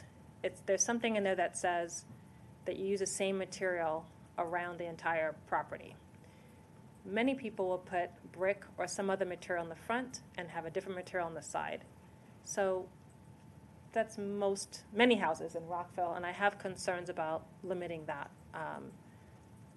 It's an aesthetic thing, but it also can be a cost-saving measure for some people, that they put a higher quality material in the front, but the side is different. And so I wouldn't want to take that away from people, and I specifically want to see if the Planning Commission has comments on that. The other one, it relates to garages and driveways. Essentially, what's included in here now would really potentially, if someone wants to have a two-car garage, that they have to set it way back. And that could have cost implications because some people might be pursuing manufactured housing. That's something that we've talked about. And then you're also having to put more, less grass or greenery and putting a pathway out to that garage. So I'm interested in hearing feedback on their thoughts on that. The other piece was I saw parts of Stone Street where we have a comprehensive plan and are hoping to see change here. And some of the design guideline requirements may impact that project. So I'm just curious if we've gotten or have alerted the county, because I know MCPS owns it, they're turning it over to the county and HOC. That might have an impact on that entire master plan that we have. So I'm curious to see if the Planning Commission has any thoughts on that and whether staff can confirm that we have done that outreach. To that point, Madam Mayor, I'll just say that the design guidelines will be applicable to single-family detached homes and single-family residential zones. Obviously, those properties along Stone Street may be anticipating some different zoning classifications other than single-family zoning. So it may or may not be applicable to them, but we can certainly reach out to them, let them know what the guidelines are proposing for their projects. Thank you. And I believe Habitat for Humanity is considering some single-family affordable homes for sale. So I just wanted to raise the question. Thank you very much. So I see Councilmember Jackson, Councilmember Valeri, then Councilmember Fulton. Thank you, Mayor. And you asked actually a lot of questions that I had, so thank you for that. I just note that this process started in 2021, so it's been a long process, and we're not finished with it yet, but you're making progress. And I was going to ask a question about engagement, but the slide came up, and you actually laid it out well, how much engagement there has been with the community and the faith-based organizations in the community. And I think that it's a model for how you engage with the community, you get their input, and we're not finished yet, and we're still going to get more input. So I think that is excellent. truth be told, in the grand scheme of things, I think it takes a little bit long, but that's just me and my desire to move things forward. I did want to ask, it was on the slide earlier, and you talked about one of the goals of the design guidelines were to maintain and enhance pedestrian nature. And so can you expound on that a little bit? Like, how does the design guidelines maintain and enhance the pedestrian nature of the neighborhood? Right. One of the things that the guidelines tries to do is to strengthen the relationship of homes to the street. So making sure that homes are faced towards the street, which, believe it or not all homes do. Making sure that they have a front porch with a sidewalk connection that really influences that relationship between the street and the homes themselves. So it kind of subtly does it, but it makes sure that existing feel of the homes that are there, which are very quaint in nature, remains when people go in to build newer homes. That's not to say that people can't build newer homes, but they are compatible with the nature of the existing community. So elements like that, we hope tries to preserve that pedestrian-oriented nature of the community. Councilmember Valeri, thank you. Thank you. I have a couple quick points and a couple, I'll start with the requests. The tours that were indicated were for the previous mayor and council. Would it be possible to offer maybe an amended version, shorter version, strategic version of the tour for those of us who weren't around for the last walking tour? It would be helpful. Because I've walked around the Lincoln Park community a lot, but not through this particular lens. So I would love to have that, if possible, before we get this item back from the Planning Commission. So I think that's slated for the end of October. Plus, we could utilize it during Walktober. So, 2 for 1. So there's that. Is there a plan to keep the advisory committee in place as this process moves forward, or has it been disbanded? No, there's no plan to disband it really until the project's completed. So we really value their input. They've been a great connection to the rest of the community, and so we definitely want to continue them being on board. I love hearing that, because I know that oftentimes as a community looks at design guidelines, kind of having that space of like all parties coming together is helpful. Let's see, I had 2 more quick ones. As far as hearing back, or I would love to hear the Planning Commission's view on perspective on any adjustments that are needed, because there are multifamily buildings in Lincoln Park, the garden style apartments, and then how the design guidelines are going to be adjusted for that. That would be helpful to hear from them. And then the other thing would be finding, and I don't know if this is Planning Commission, it may be us, it might be Planning Commission.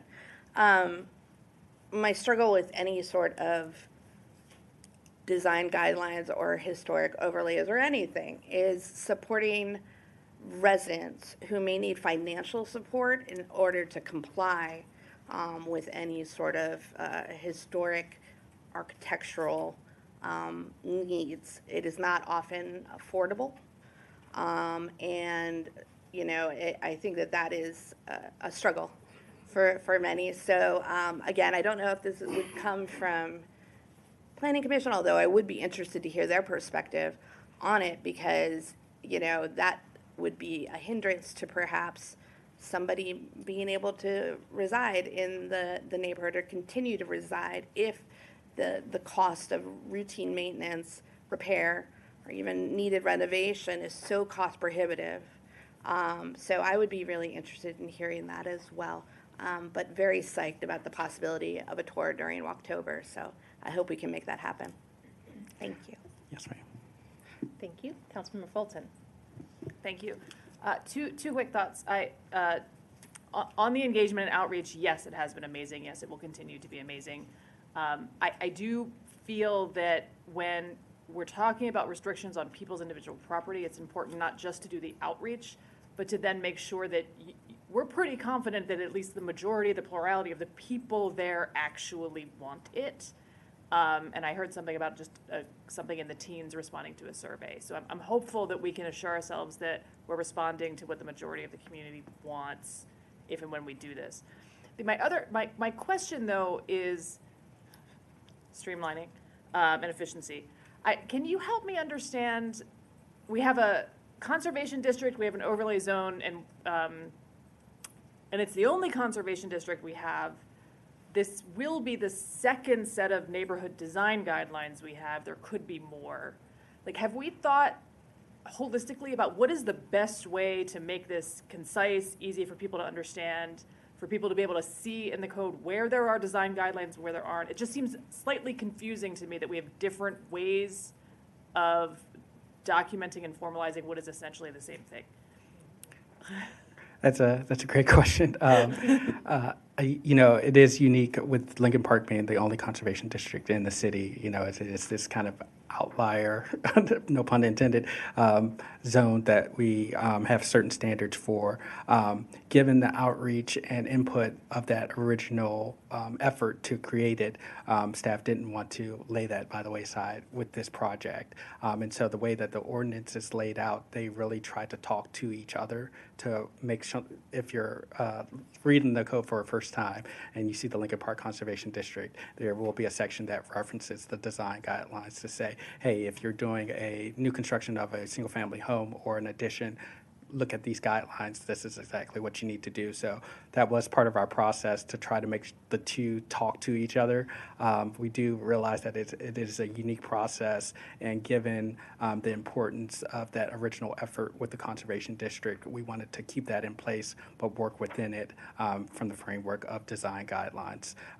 And part of the plan amendment that you'll read is in future efforts, such as with the comprehensive zoning rewrite, is look at the Conservation District from a holistic standpoint to see if there are any modifications other than what we're trying to do with the design guidelines that are needed to possibly help with that streamlining process that you mentioned. It's really helpful. Thank you. I appreciate it. Councilmember Shaw. So thank you for going through all of the items in the engagement, and it looks like there's a lot of great tactics here, but I was wondering if you have actual data on the number of people that would be impacted versus the number of people that were reached. For example, we have a walking tour. I have no idea how many people, or unless that's someplace that I missed, how many people were on the walking tour. I know it was mentioned that there were 13 respondents to the survey. How does that number compare to how many people or household are impacted? Also, a second question is you shared that there were stakeholder interviews. Can you just define what a stakeholder is? So I believe what we considered in this process is someone living in the neighborhood that would be impacted through the adoption of these design guidelines, whether they're a property owner or a resident living in a home in Lincoln Park. And so that was the emphasis of who we tried to reach out to through these interviews. And the walking tour helped to initiate that because we got introduced to longstanding residents. They introduced us to their neighbors, and that kind of spun the ball to getting that outreach. So.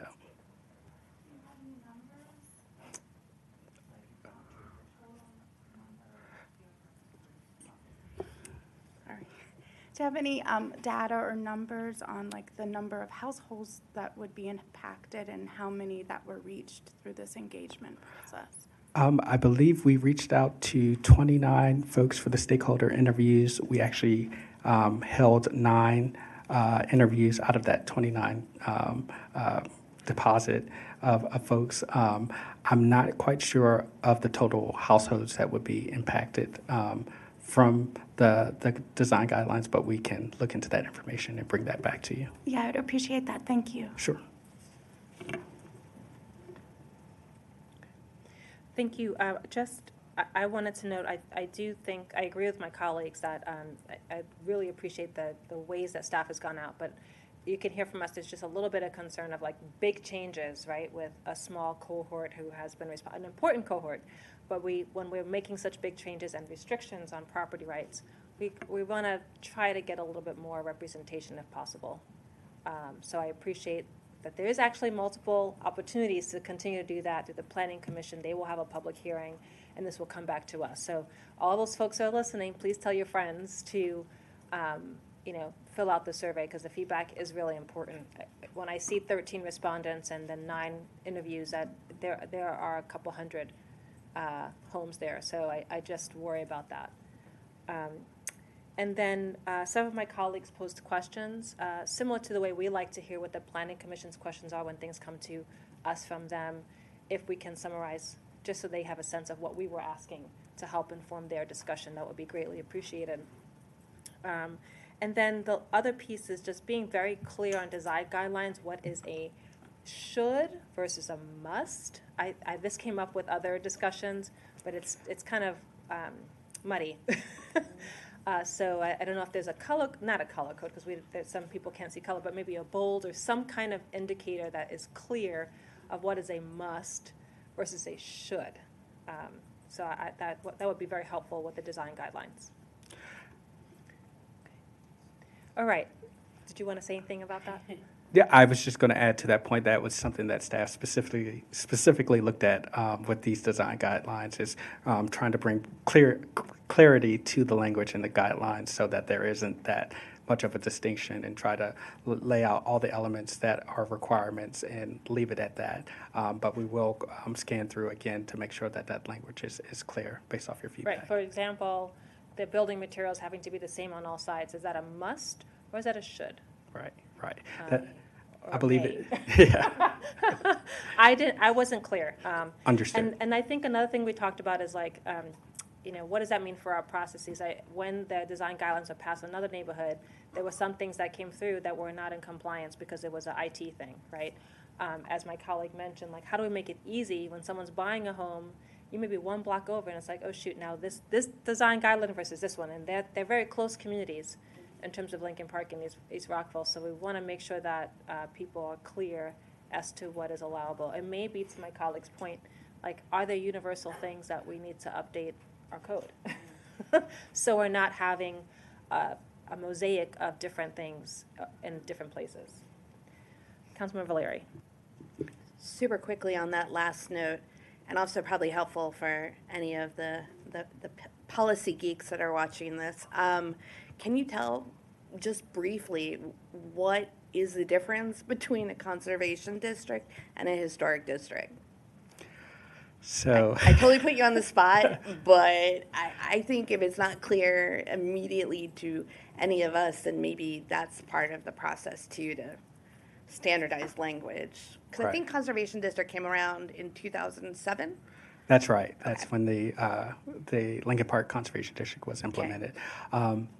I would say the key difference between a conservation district and a historic district is a conservation district is more expansive. It's not looking just at the historic quality of a particular site or a home. It looks at the community from a broad perspective, outlining general characteristics, like we talked about the pedestrian nature of the community, how homes are arranged on the lot, their general characteristics. So it tries to broadly categorize the neighborhood and create an outline for how that should be preserved, other than just the historic component of a particular site or property. And then that makes sense. I really appreciate that. It almost seems like it could be a subset, or that could, in theory, live under historic conservation, because there is a historic basis to what we're trying to conserve. And again, going back to, like, there's a mosaic of language here as well. And I would just want to standardize that, because there might be folks watching that maybe like me, that would be like, what really is the difference? And that might be helpful as well going down the road. And I'll just add to that, that seemed to be part of the conversation when the original Conservation District Plan was being proposed, whether it should be a historic district or a conservation district. And so when you read through the plan, that seemed to be part of what they were trying to, discuss and come to a conclusion. And I think they came to the conservation district, notably because of the pathway that it provides. You don't have to have historic review for individual properties to do improvements, so it had some positive benefits to that. Thank you. Thank you, and I understand and appreciate their original concept on how this started many years ago, because the neighborhood was being encroached upon, and this is a historically black community that played an important role in our city and county, so I understand that. So I appreciate the work you're doing to support the neighborhood. And I would just note, as you are going through this, I wonder if staff is going to be looking at, are there things that we need to look at citywide? For example, a home has a front door. That was one of the examples you gave. That may be not just to one community, but maybe that's a universal question. Yeah, I think that's a great point, Madam Mayor, and I think that's something we're definitely considering with the zoning ordinance rewrite. As a comprehensive look to our code, what regulations need to be updated, and is that a component? We certainly have a laundry list of things included in that, and we certainly can look at that as well. All right. So colleagues, we have to decide whether we are going to send this to the Planning Commission with our comments so that they can weigh in on. Anyone want to take a crack at moving this forward? We need to move forward an amendment to Lincoln Park Neighborhood Conservation District Plan to the Planning Commission for its review and recommendation, and then authorize the filing of a proposed text amendment to update the Lincoln Park Conservation District overlay zone to implement the Lincoln Park design guidelines. Oh, I love when that slide comes up. Councilmember Fulton. So moved. I'll second that. So, staff, any comments on this, by the way, before we move? All right, thank you. Now we're good. There is a motion and a second. All those in favor, please raise your hand and say aye. Aye. Perfect. Thank you very much.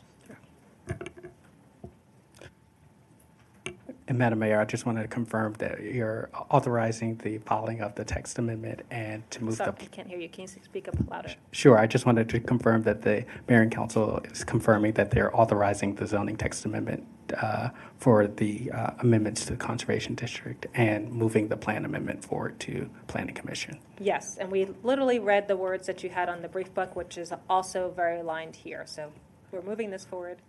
Understood, thank you. Do you need two separate votes? Yes, that would be helpful. I saw one yes and one no. I believe from a legal standpoint, it would be better. Perfect, yes, let's yes. do two. All right, so, Councilmember Fulton, will you say that your motion is to address the first item for the plan amendment? Yes. Why don't I just say it to make it clear? I move to authorize the Lincoln Park Conservation District Plan Amendment to move forward to the Planning Commission for their review and recommendation to the Mayor and Council. Councilman Valeri? And then I second that. All right, all those in favor, please raise your hand and say aye. Aye. All right, now we'll make a motion on the zoning text amendment. Councilmember Fulton? I move that the Mayor and Council authorize the filing of this zoning text amendment to revise the Lincoln Park Conservation District overlay zone and implement the Lincoln Park design guidelines. Councilmember Jackson, second. All those in favor, please raise your hand and say aye. Aye. Thank you. Thank you, Madam Mayor. And just one last comment. You've been doing great on the updates for Engage Rockville. Can you add the other future dates? There's September 11th, but it stops there. If we could just make sure we're transparent with the dates on the public. Definitely, will do. Thank you very much.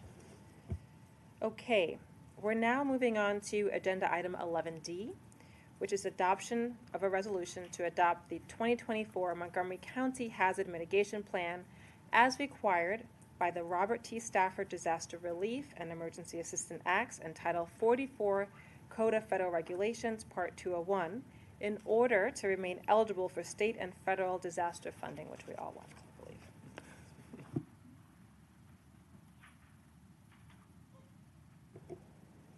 Yes, that's what we're asking you to do, is adopt the 2024 County Hazard Mitigation Plan. Just for your awareness, we had broad engagement across city departments with I said county department earlier because I spent 20 years saying department, but with the County Office of Emergency Management and Homeland Security, over the last year, we engaged, and I'm joined by Asan Bador, who, did I do well? I did well, okay.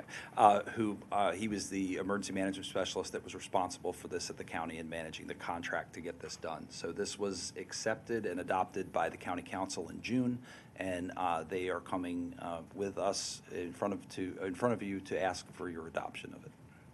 Fantastic, thank you. And I'll just note from a process perspective, we need this to get funding. And we will have another discussion on specific actions that Rockville is taking at another agenda item beyond the Montgomery County plan. Okay. Colleagues, do you have any questions? Councilmember Valeri.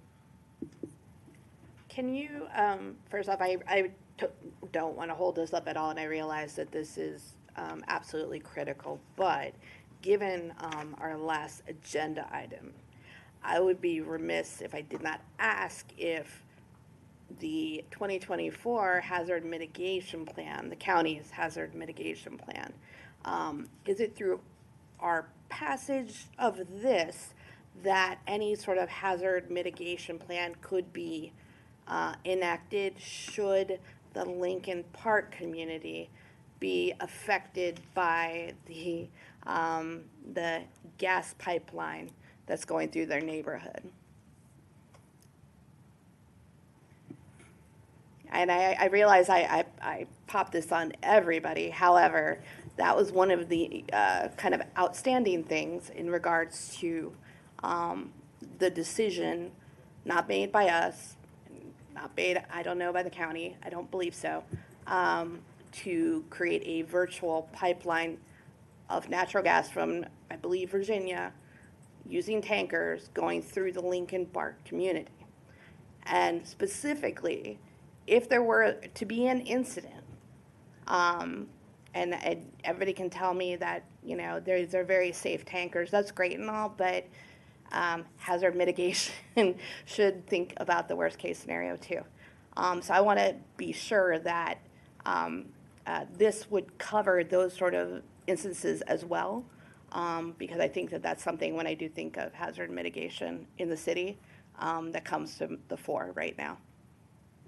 I think, to be brief, that this plan makes us eligible for funding should things happen in the community. So it's anything that would happen along those lines. This is more focused on natural hazards, but if there's any additional comment you want to make, but this makes us eligible for pre-event money, including congressionally directed funding, of which we have, and then any post-disaster funding as well.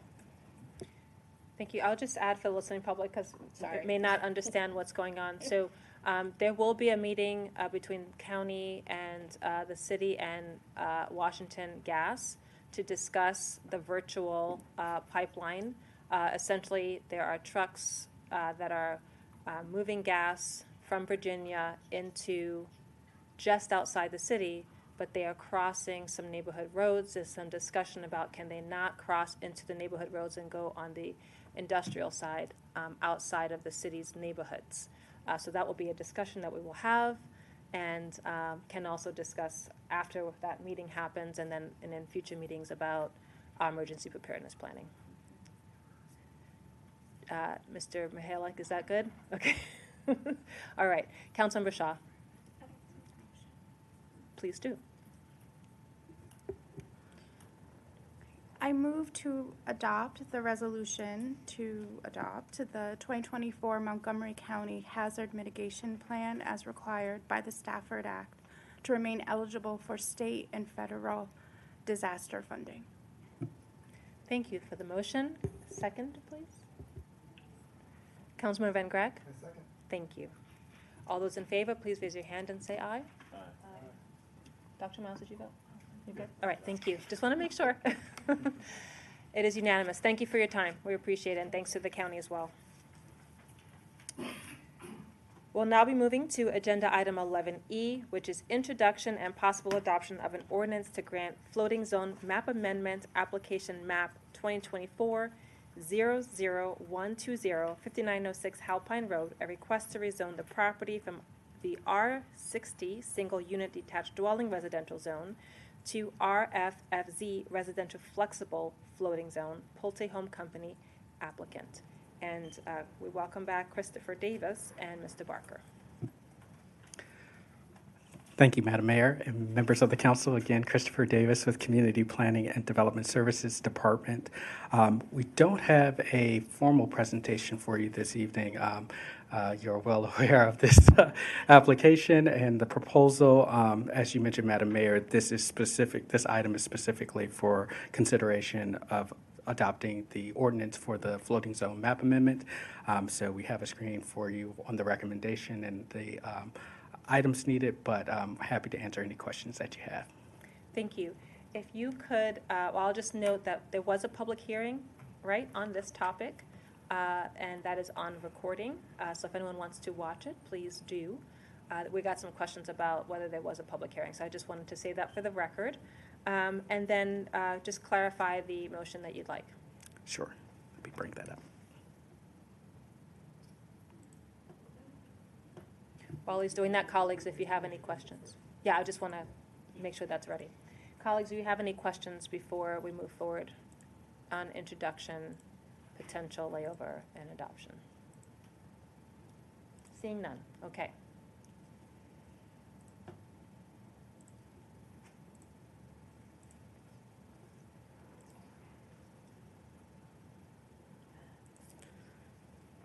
Okay, here is the recommendation, Madam Mayor. Can you see it? Okay. Thank you very much. So it's on the screen for my colleagues. I cannot do this, so I need your help. Councilman Van Grack. Madam Mayor, I would introduce for possible adoption the ordinance to grant a floating zone map amendment application MAP 2024-00120, 5906 Halpine Road, a request to rezone the property from the R60 Single Unit Detached Dwelling Residential Zone to the RFFZ Residential Flexible Floating Zone, as noted in our agenda booklet. Thank you. It has been introduced, and if there's desire to waive the layover period, we need to make a motion for that. Dr. Miles. So move. Second. Councilmember Jackson seconded. Councilmember Fulton. Okay. All right. There has been a motion. All those in favor, please raise your hand and say aye. Aye. Okay, it is unanimous. Next, we'd need to vote to adopt the ordinance as stated above. And that is the adopting of the ordinance to grant floating zone amendment. Councilman Valeri. Before we get to voting to adopt the ordinance, would this be the appropriate time to raise any other concerns? Yeah, and I know that there were some questions sent by us on things like trees as well as the art structure. Do you want signage? Do you want that in this one or the next one because they're related? We can talk about it in the resolution for the next one. Thank you. All right. Okay. Colleagues, what say you? Councilman Van Grack. Madam Mayor, I move for adoption the ordinance to grant a floating zone map amendment application MAP 2024-00120, 5906 Halpine Road, a request to rezone the property from the R60 Single Unit Detached Dwelling Residential Zone to the RFFZ Residential Flexible Zone, as noted in our briefing booklet and the agenda. Thank you. Councilman Valeri has seconded. All those in favor, please raise your hand and say aye. Aye. Thank you very much. All right, so I know you're going to stay with us, right? The next item is Agenda Item 11F, Adoption of a Resolution to Approve Project Plan Application PJT 2024-0019, a request to permit construction of 36 2/2 stack condominium residential units at 5906 Halpine Road with the associated waivers, Pulte Home Company LLC applicant. That's right, Madam Mayor, thank you. This item is for the associated project plan for the item that was just discussed. The two go hand in hand, and so the request this evening is to approve the project plan with the associated waivers, as you noted, and happy to discuss. Thank you. Okay, we received some resident inquiries. I know some of us have asked follow-up questions, so I will open the floor for questions. Councilmember Valeri. Yes, so I probably have a bunch, but I'm going to start one at a time. Also, it's always good to spend extended time with you for how many items. I hope that the applicant is in reconsideration of the community sign. Given other concessions that have been made, because we do want additional housing in this space. Again, still sad that there are not more MPDUs. And I appreciate the bus shelter, absolutely. Absolutely appreciate the financial contribution to the rec center. However, I do think it is a good gesture to help both people finding this new development as well as the community itself, which lacks any sort of signage that you're entering that neighborhood. And I hope that we can be flexible enough to get more creative using words or art, but there is really nothing that brands Twinbrook on that, well, anywhere in the neighborhood, frankly. But in that corner is Cambridge Walk. It's not Twinbrook Walk. And no offense to my friends from Cambridge Walk who are in the audience, but I think this is a goodwill gesture, and I think it's another good indicator of working with the community. So I'm very hopeful, and I would really want that to be included as part of this because I don't think the addition of it or enacting it is that onerous, frankly, to the development. I wanted to chime in on this because the mayor and council, and I thought the developer was kind of clear last time, and staff is making an interpretation that you can include words on art. Mayor and council has shared, and I'll just, if my colleagues have different change of mind, please let us know, but that there will be Twinbrook written on the art, and if staff refuses to allow them to do that, that there will be signage. But we need to close this question. So I think that we can be creative in allowing the word Twinbrook to be artfully written on the art. There's nothing in our code that says it's not allowable, I believe. And if not, that there will be signage. It's got to be one or the two. Yeah. So, Madam Mayor, first off, staff appreciates the suggestions that the mayor and council made at the public hearing. And subsequent to that, we have been working with the applicant to move forward with a neighborhood sign separate from the art element so that the art is clearly defined. And there will be a separate sign that we are working with the applicant to include as part of the project. So is that for consideration or it will happen? That is what we are moving forward with the applicant. We haven't included it as a condition for the project, specifically because we believe they have met their community benefit through the other items that they've proposed. But the applicant has indicated their willingness to move forward with the community sign being a part of the project. And so assuming that the project moves forward, that's what we would move forward with. Okay, so I would like to just clarify for condition, just for, if my colleagues have any comments on this, please do, that there will be Twinbrook written on the art, or there will be a sign as a condition. I'm seeing the city manager raise his hand, but just to close this, it's not a working on, or this is a condition. We need to have something. The community has been wanting this for, I don't know how, since my last term. So and before that too. So can we just clarify this? Yeah, I think a specific condition saying exactly what you suggested, Mayor, if your colleagues agree, would give staff and the developer clear direction. Okay, I know we had discussion on this. Is anyone opposed to this?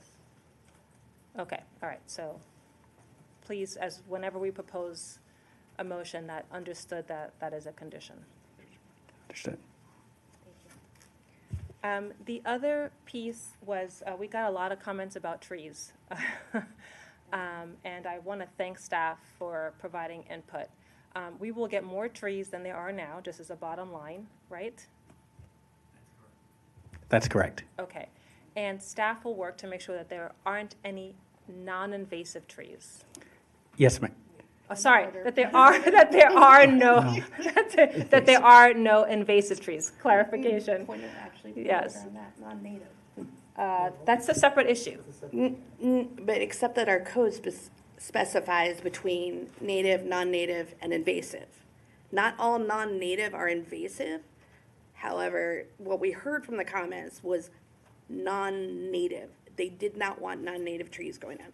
So if we could take those as two separate issues, one is clear, no invasive, and then we can talk about non-native.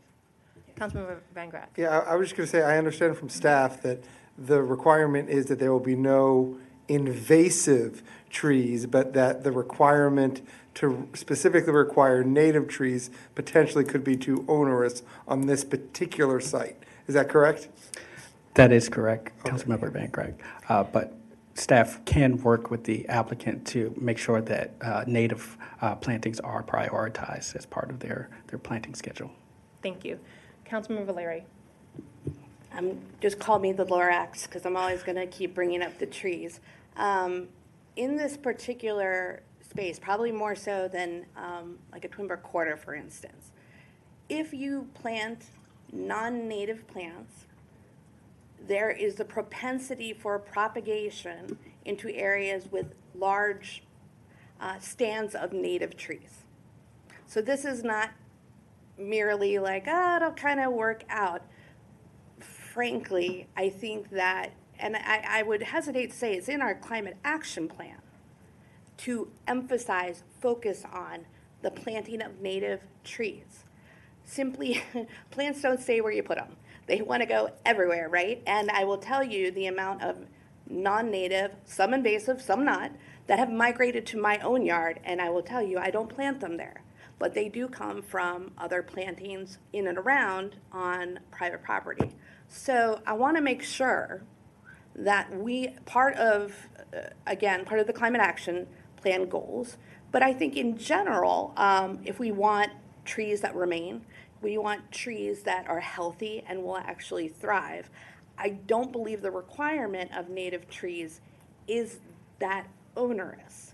I would love to see the ROI on a tree that is not native to the area versus a tree that is native to the area is healthier over the long run and becomes mature. I do know that residents feel very strongly about this. We got a lot of feedback. And frankly, I do as well, because I've seen the effect of non-native trees and plants in and around our parks in Twin Brook. So I would be very hesitant to be supportive of any effort that would not focus primarily on native trees.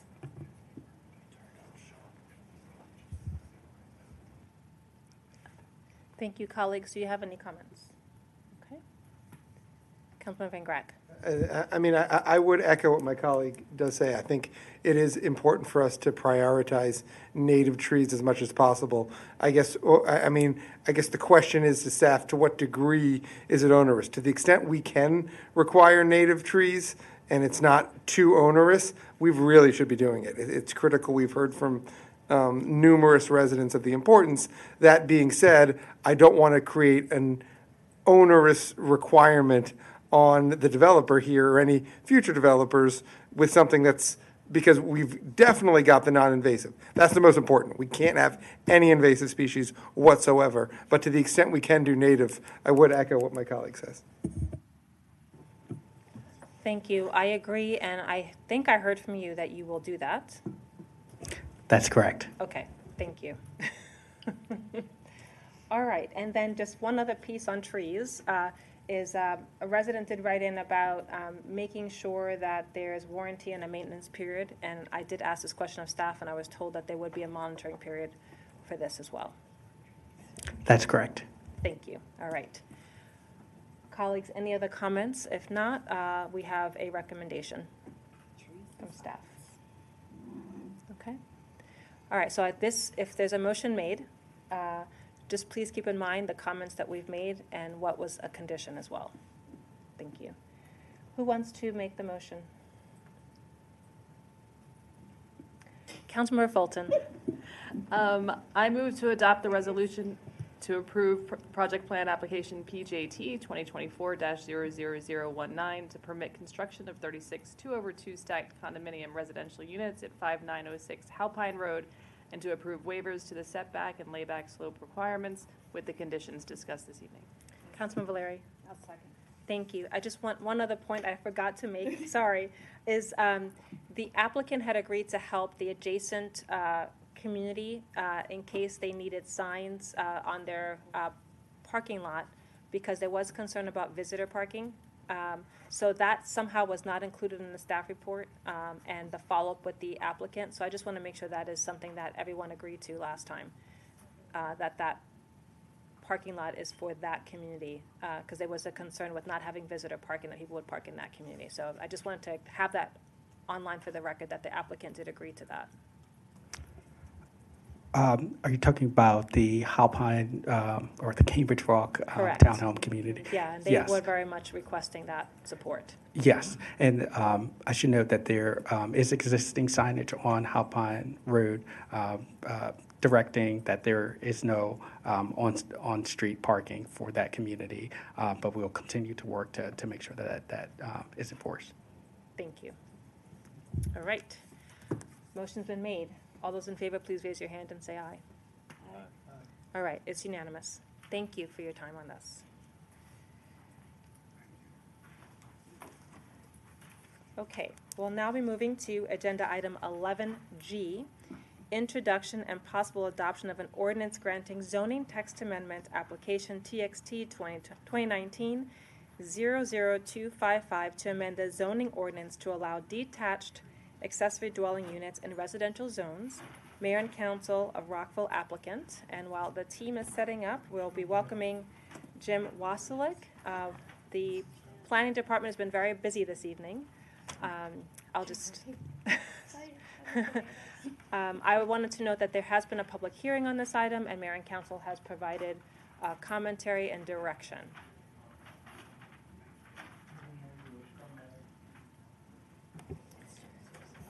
I apologize, I did not hear that question, Madam Mayor. Say that again? Was there a question? No, I'm No, just giving okay. some background on a journey we've been on. Okay, thank you so much. Good evening. I'm Megan Flick with Community Planning and Development Services, and we are just going to get into the points discussed last time regarding the introduction and adoption for the ZTA regarding detached accessory dwelling units. So again, a detached accessory dwelling unit, or ADU, is a secondary dwelling unit within a detached accessory building, and they are not currently allowed in the code. However, attached ADUs are currently allowed, and the comprehensive plan supports detached ADUs for residential lots. So just getting into some of those points, Mayor and Council's direction that was given last time. So first point in the ordinance regarding non-compliant units, we are going to provide a year-long grace period for those units to be brought into compliance, and then waive the fees for all units, including non-compliant units, to be brought into compliance. Regarding compatibility with the main dwelling unit, we're going to retain the language regarding general appearance, but delete the specifics about character and architectural style. And then for occupancy of dwelling units, we're going to delete that text regarding occupancy and primary residence, but retain that text about the ownership. Can I ask a question? We were also going to cross-reference in this, so that it's looking at other parts of the code. I just wanted to flag that was something we discussed. For the rental license. Yeah. I just wanted to put that in line for the summary. And then regarding standards for ADUs located in an existing accessory building, we would allow those existing buildings to be converted to an ADU even if the gross floor area is less than 400 square feet. And that's just to provide increased flexibility for smaller studios and tiny homes, and then also to guarantee a minimum size regardless of the size of the main dwelling. And then we are also going to eliminate off-street parking requirements for detached ADUs. Regarding review and inspection, the rental license reviews and inspections will be responsive and will ensure all units are maintained in a safe condition. And then for addresses, we are removing the requirement to retain the same street address as the main dwelling, and staff will continue to consult with USPS to find an acceptable solution for addressing those detached ADUs. Regarding implementation, the applications will be ready on the effective date, January 1st, and then we will continue to educate the public and provide information on process and requirements on the website and on the media leading up to the effective date. So the staff recommendation is to introduce the ordinance and waive the layover period, to also adopt the ordinance to approve the ZTA for detached ADUs. That's all. Thank you. Thank you. Just to also add to what you said, this is an excellent presentation and a very good summary of what we discussed. One other thought is we talked about providing some technical assistance and how that would look. So that is a next step should this move forward. Is that right? Yes, that's correct. We will have putting together some guidance documents for the public to help them through the process. Okay, thank you. And the other thing I would just suggest is I knew our new lead on DHCD, that's the Housing and Community Development Department, had some really good examples of what other cities and states are doing. So I just wanted to encourage collaboration with great minds because there were some nice ideas on how to actually support affordable housing. Colleagues, any questions or comments? All right. Councilmember Fulton is dancing, and would you like to make an introduction? Yeah. Do you have a cool slide with them? So,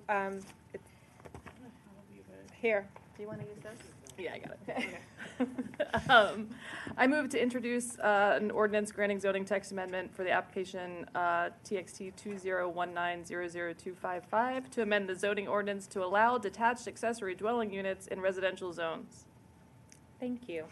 So next, we don't need a second on that, but if we want to move to waive the layover period, we'll entertain a motion there. Councilman Valeri.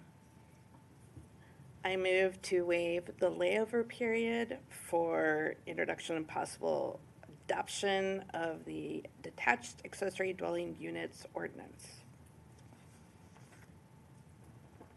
Second. Thank you. It's been seconded. All those in favor, please raise your hand and say aye. Aye. Aye. It is unanimous. Next, we need a motion to adopt. Councilman Van Grack. I move to adopt the ordinance granting the zoning text amendment application TXT 2019-00255 to amend the zoning ordinance to allow detached accessory dwelling units in residential zones as noted in the agenda and listed there. Councilmember Fulton. Second. All those in favor, please raise your hand and say aye. All right, thank you. There is an energy up here on the dais, I can feel it. I want to thank the planning department. You had a fair number of items for us tonight, so I appreciate all the work you put into preparing these agenda items. I really appreciate it, and I know my colleagues do as well. You are now off. Is that okay, Mr. Mihalik? Get some rest.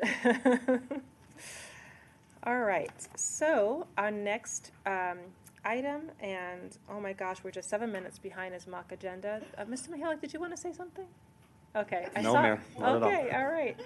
So we have the mock agenda. We did have our first leadership planning team meeting this morning. Thank you to my colleagues and thank you to staff for notes. I also had a chance to speak to some colleagues who were not able to join to make sure their feedback was represented. So I think we're in good shape unless anyone has any final comments on this. Councilmember Valeri. Just a quick comment. I know that we talked about this getting organized and a new agenda at our retreat, but I just realized in lieu of the leadership planning team, agenda team, was just wondering if the city manager thinks some of this, at least the mock agenda, is there still a necessity for it in the brief book?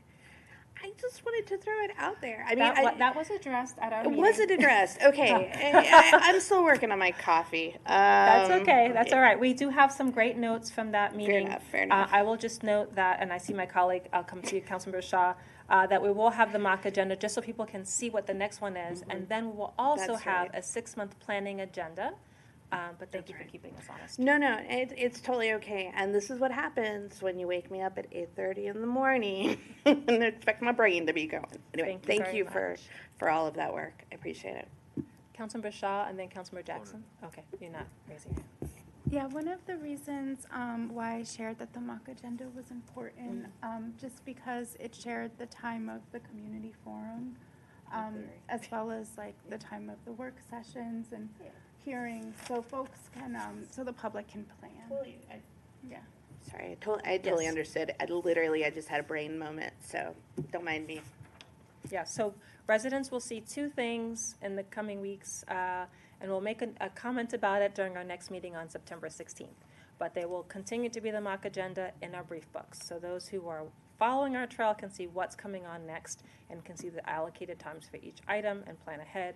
In addition, for those who are eager beavers and want to see what's planned on a 6-month agenda so they can plan their schedules, there'll be that on the public website, and we will give more information about where exactly that would be later. Thank you.